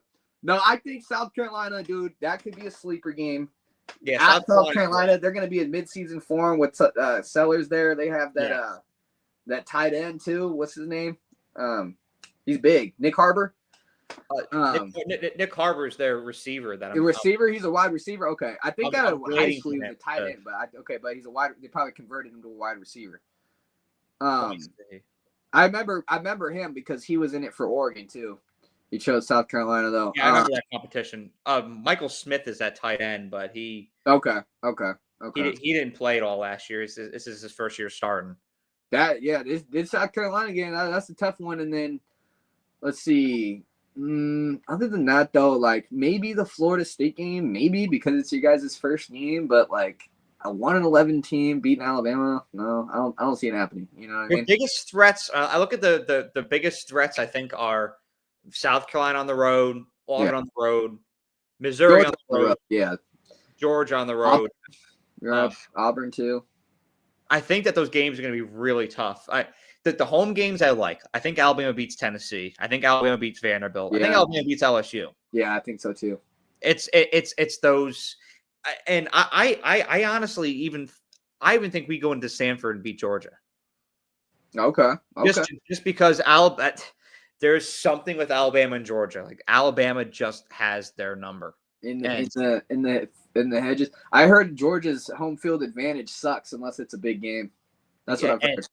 Yeah, because we had that issue when I first started going to Alabama because we were beating the shit. We were up by 35 at every half, and people were just expecting it. And then when it wasn't happening, they were getting pissed off. And then we had to understand that college football is not the same, and you're never going to see teams that go 5 deep like Alabama did anymore. And so, we're going to be competing with these teams every week. Like that was We just had to recalibrate it, and now it's loud at Bryant-Denny again. But Sanford is going to have to go through the same kind of transition because, like you're saying, that advantage, it's gotten quiet in Sanford. And so, right. Yeah, that would be big, man. If you guys can win that one, I think that locks you into the playoff for sure. Because any loss after that or two, even if it's two, it's like, even if, like, let's say you beat Georgia on the road and then lost to South Carolina, I don't know if you can maybe drop the Auburn one. I don't know, because that's right before they come out with the playoffs. The timing of that is not good. Yeah. I don't know if you can drop that one. But, yeah, I mean, you could possibly lose to South Carolina. Georgia still make it. That's if they can go in that order. Yeah, I mean I think you'll still beat South Carolina. I think you'll definitely beat South Carolina. I think I'm not too worried about that one. With you guys' defense, like I think there'd be South Carolina. Every time South Carolina gets a lot of they lost a lot too. You know what I mean. They're a good team, but they also lost some key players. Yeah, they especially on defense. You know, I know they lost Kyle Kennard. They lost quite a few guys on defense. Rocket Sanders isn't there anymore on offense. Who's South Carolina's coach? Shane Beamer. Beamer. Okay. Is he good? I don't know nothing about that. I love Shane Beamer. How long has he been there for? Just a couple years. I believe this is Shane Beamer's fourth. I want to say. Okay, so he's only been there for a couple years. Where was he at before that? I don't know nothing about this guy. He was on Virginia Tech staff for a while. I think he was South Carolina's OC. I want to say, and then and then he became. Do you really believe in this guy though? That's the thing, man. I don't know nothing about Shane Beamer, but it's like you need a good, like you said, you need a good coach to be able to compete with like Alabama and stuff. I don't know, man. After losing as much as they did on defense and stuff like that, I don't think they're going to beat Alabama. They might be at home, but that home field advantage goes crazy. But I don't know if they have the same speed up front on defense that they had last year. Like that was that. I think you guys dropped the Georgia one though, because that's early in the season, and you have to go on the road with your new quarterback. While Georgia, the Stockton guy, what's his name? Hunter Stockton. Yeah, he looked all right. You know, he looked pretty decent. I just don't know enough about your guys' quarterback to make for my pick. I'm gonna go with Georgia on that one. I don't think it's gonna be like a blowout or anything, but it's kind of like the Penn State game with Oregon. Yeah, I think that's gonna be a thing where experience is gonna come into play. I think Stockton and Georgia has a little bit of experience at quarterback position. It's just a big thing, man. Same with like Oregon, man. It's just a big thing with this team. When I look at Alabama, is you guys are loaded everywhere, kind of like Oregon is. It's just like. You guys are probably a little more talented at wide receiver than Oregon is right now, but the quarterback position is a big thing. And I mean, I guess that there's more tape on Dante Moore because he played at UCLA, but the tape was not not that good. He wasn't that great. He had 11 touchdowns and 9 interceptions and then got benched, so he wasn't that great, you know. So. That's one thing about Dante Moore that a lot of people look at and they're like, well, he's not going to be good. But, I mean, like you said, if you sit behind guys that are great and then you learn the system, by the time it's your time to shine, you know, you could be really good, you know, because these guys were 5-star recruits, both Ty Simpson, right? Ty Simpson. And Dante Moore. Yeah. They're both 5-star recruits. So I think with both our teams, man, we a lot's riding on that quarterback position. It is. Because that's the thing is we could go into the season like everything we talked about, both teams could fall apart. If neither guy delivers the way that we expect, all of our expectations could fall apart. I remember going into last year, dude. It was Oregon versus Idaho, and it was 17-14 going into the fourth quarter. There's no fucking ways this is going on right now. Yeah, dude. I was like, what is going on, man? The offensive line was all mixed up, though. We mixed up the offensive line to something different because we had some injuries with Bedford and stuff. But we got it going, man. We got it going. And like I said, that's what I'm saying. That's why I think with Oregon and Alabama, with the inexperience, like we got the talent. But it took time for like Oregon last year to get it together. You know what I mean? It took time for them to get that offensive line gelling and everything getting going high speed on offense. But I think it's the same thing when you break in a new quarterback. I don't know how many offensive line guys you return, but Oregon only returns 2. And then brings in 3 really, really talented transfers. So that's the thing is they're all talented, but they have to gel, you know. And I think with getting Georgia and then us getting Penn State, it's tough to pick against that. Those are tough matchups on the road, and that okay. That's something I like about Alabama's offensive line is that these guys have been playing together since I was there. Okay, so they've been there, returning starters and stuff. Okay, so yeah, chemistry, and they're close. I mean, I've been around those guys. I've been to church with those guys that are on the line. Like they go out to eat with each other all the time. Like they're bros, and so like there's a good bond between a lot of the guys on Bama's offensive line. So I have high hopes for that unit in itself, and I think Oregon's will come together because there's so much talent and y'all are well coached on the line. So, like you said, you got it together last year, and it's like the Idaho game was a little bit of a whoa, what's going on here? But even if you start like that against Montana State, you're gonna be fine. It's gonna, but both teams, I think it's gonna be kind of a learn along the way thing. Right. Where especially at the quarterback position, like you're really seeing what you have. You don't know yet, but once you start to learn your norms, what works and what doesn't, I think it's safe to say both teams will be absolutely lethal down the stretch. Yeah, I don't see these teams losing more than 2 games. That's probably like the minimum. Yeah. And then I think the ceiling for both is also just 12-0. You know, if the quarterbacks are super special, just watch out. You know, I mean. There's only a couple teams I think that can go undefeated. Alabama's one of them. Yeah. Oregon's one of them. Ohio State's one of them. Texas is one of them. Georgia, maybe Georgia. And I think Clemson can go undefeated. Oh, Clemson! I forgot about Clemson. Yeah. Clemson too. Yeah, I also think Texas Tech can go undefeated. I really do. With all the talent they brought in, how they put it together. You know, last year they kind of did the same thing and didn't put it together, but they are building something pretty good with their NIL investments out there, and at some point they got to pop, and they play in the Big 12 too. So I not to shoot down the Big 12, I know it's a very tough conference to play in. It's parity, but I think that's what gives Texas Tech a chance to go undefeated this year. So yeah, I mean, watch out for Tech. I think that would be one of my hot takes too. I actually have Tech. Let's see here. I have them at number 3. Game up there this year. I have at number 3 in my college football playoff, actually. I have them at number 3, yeah, winning the conference and going undefeated. So I actually have them picked to go undefeated.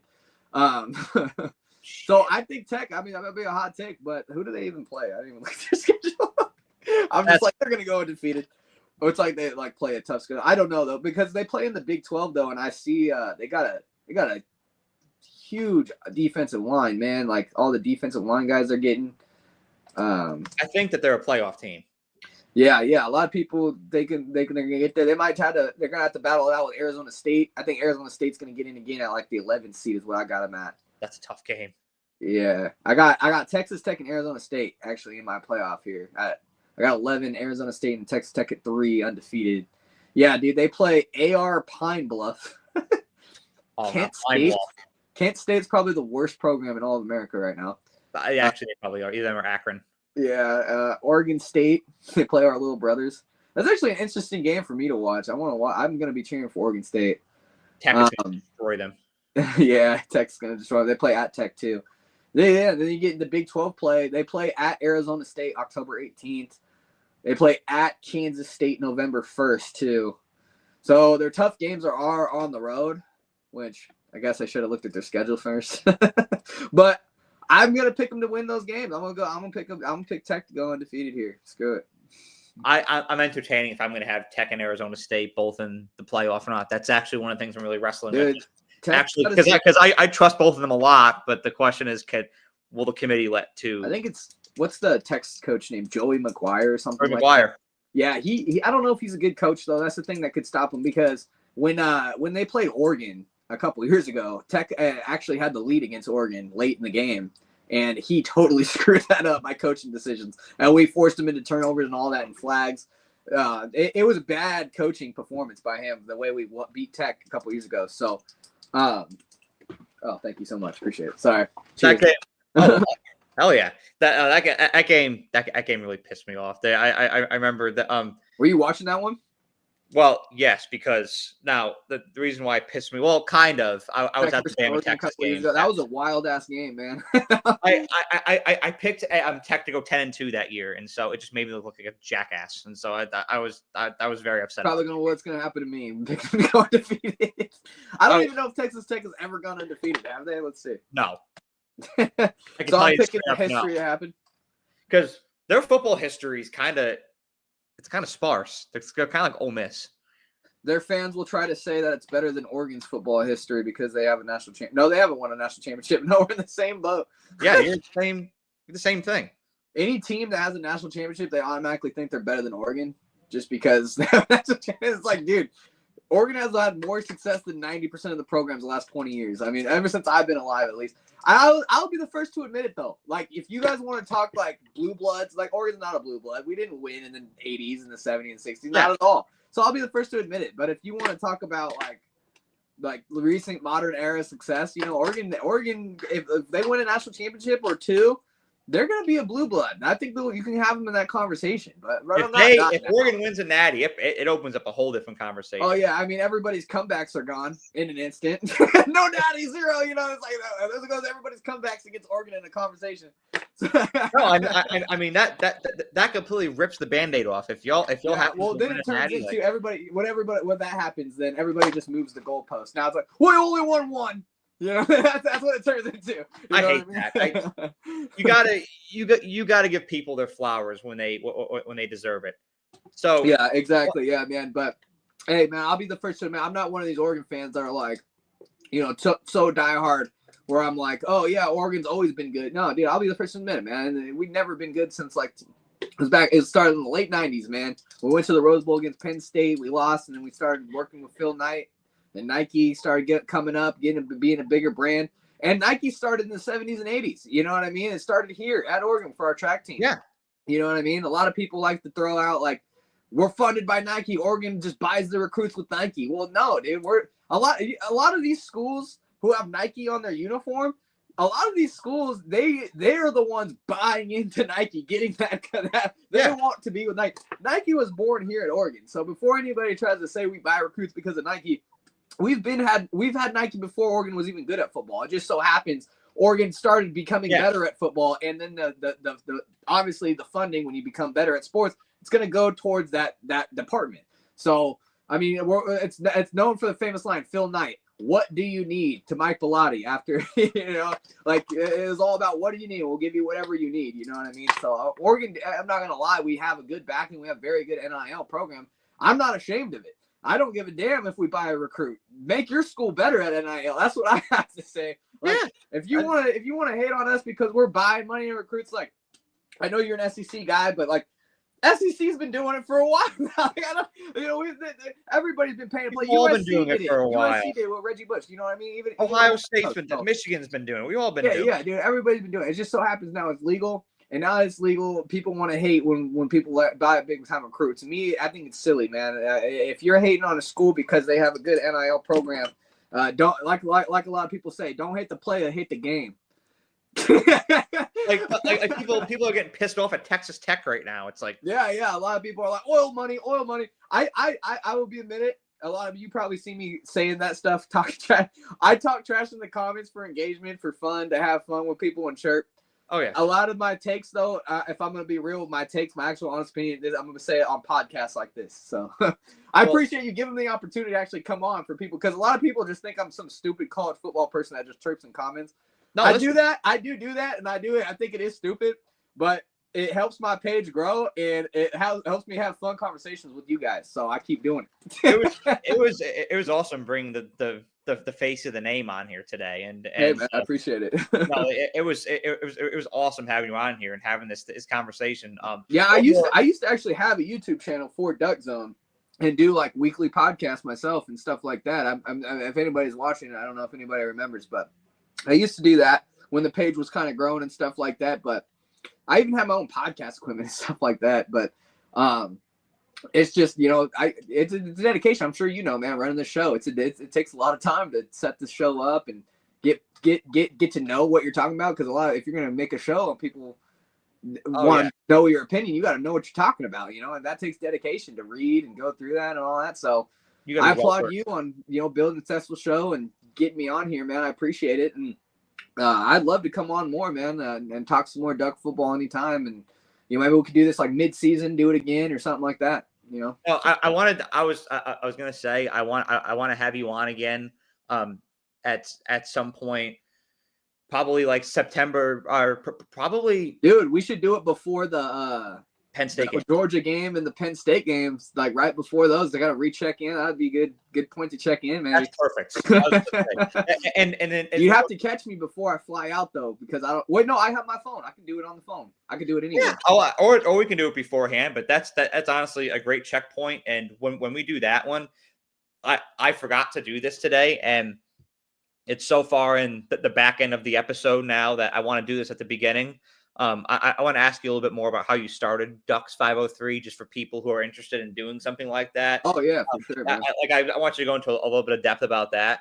But we'll say that for the next one, since I want that to be more at the beginning. So okay, yeah, I'll get it. I do get people watching this that always ask me, like, how'd you start this? Like, what does it take? You being somebody that's established a successful presence on social media. I want you to go on and before we get into like the analysis of the games and stuff, talk a little bit about that. Yeah. Do you want me to cover that right now, how I started, or you want me to do that later on the next one? We'll say that for the next one. Okay, yeah, we'll do that next time. Yeah, that's totally fine, man. Yeah, I want that to lead the show for the next one. Yeah, we'll do that. We'll stay tuned, everybody. We'll definitely be on that next time. Yeah, man, Duck Zone just yeah, I'll get into it next time. I don't want to get too much. I want to hear this whole story. It's going to be great.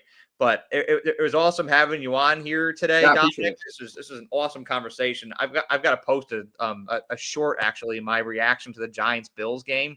Okay. But it was fantastic having you on. This was, my God, we almost went for 3 hours. Man. I love talking college football, man. Like I had a show. That's what I was getting into. I had a show where I did this every week, but I had my daughter this last November, and then with my girlfriend getting pregnant the year prior, I was trying to do the show and stuff, but with having a family and stuff, it's like it takes my time.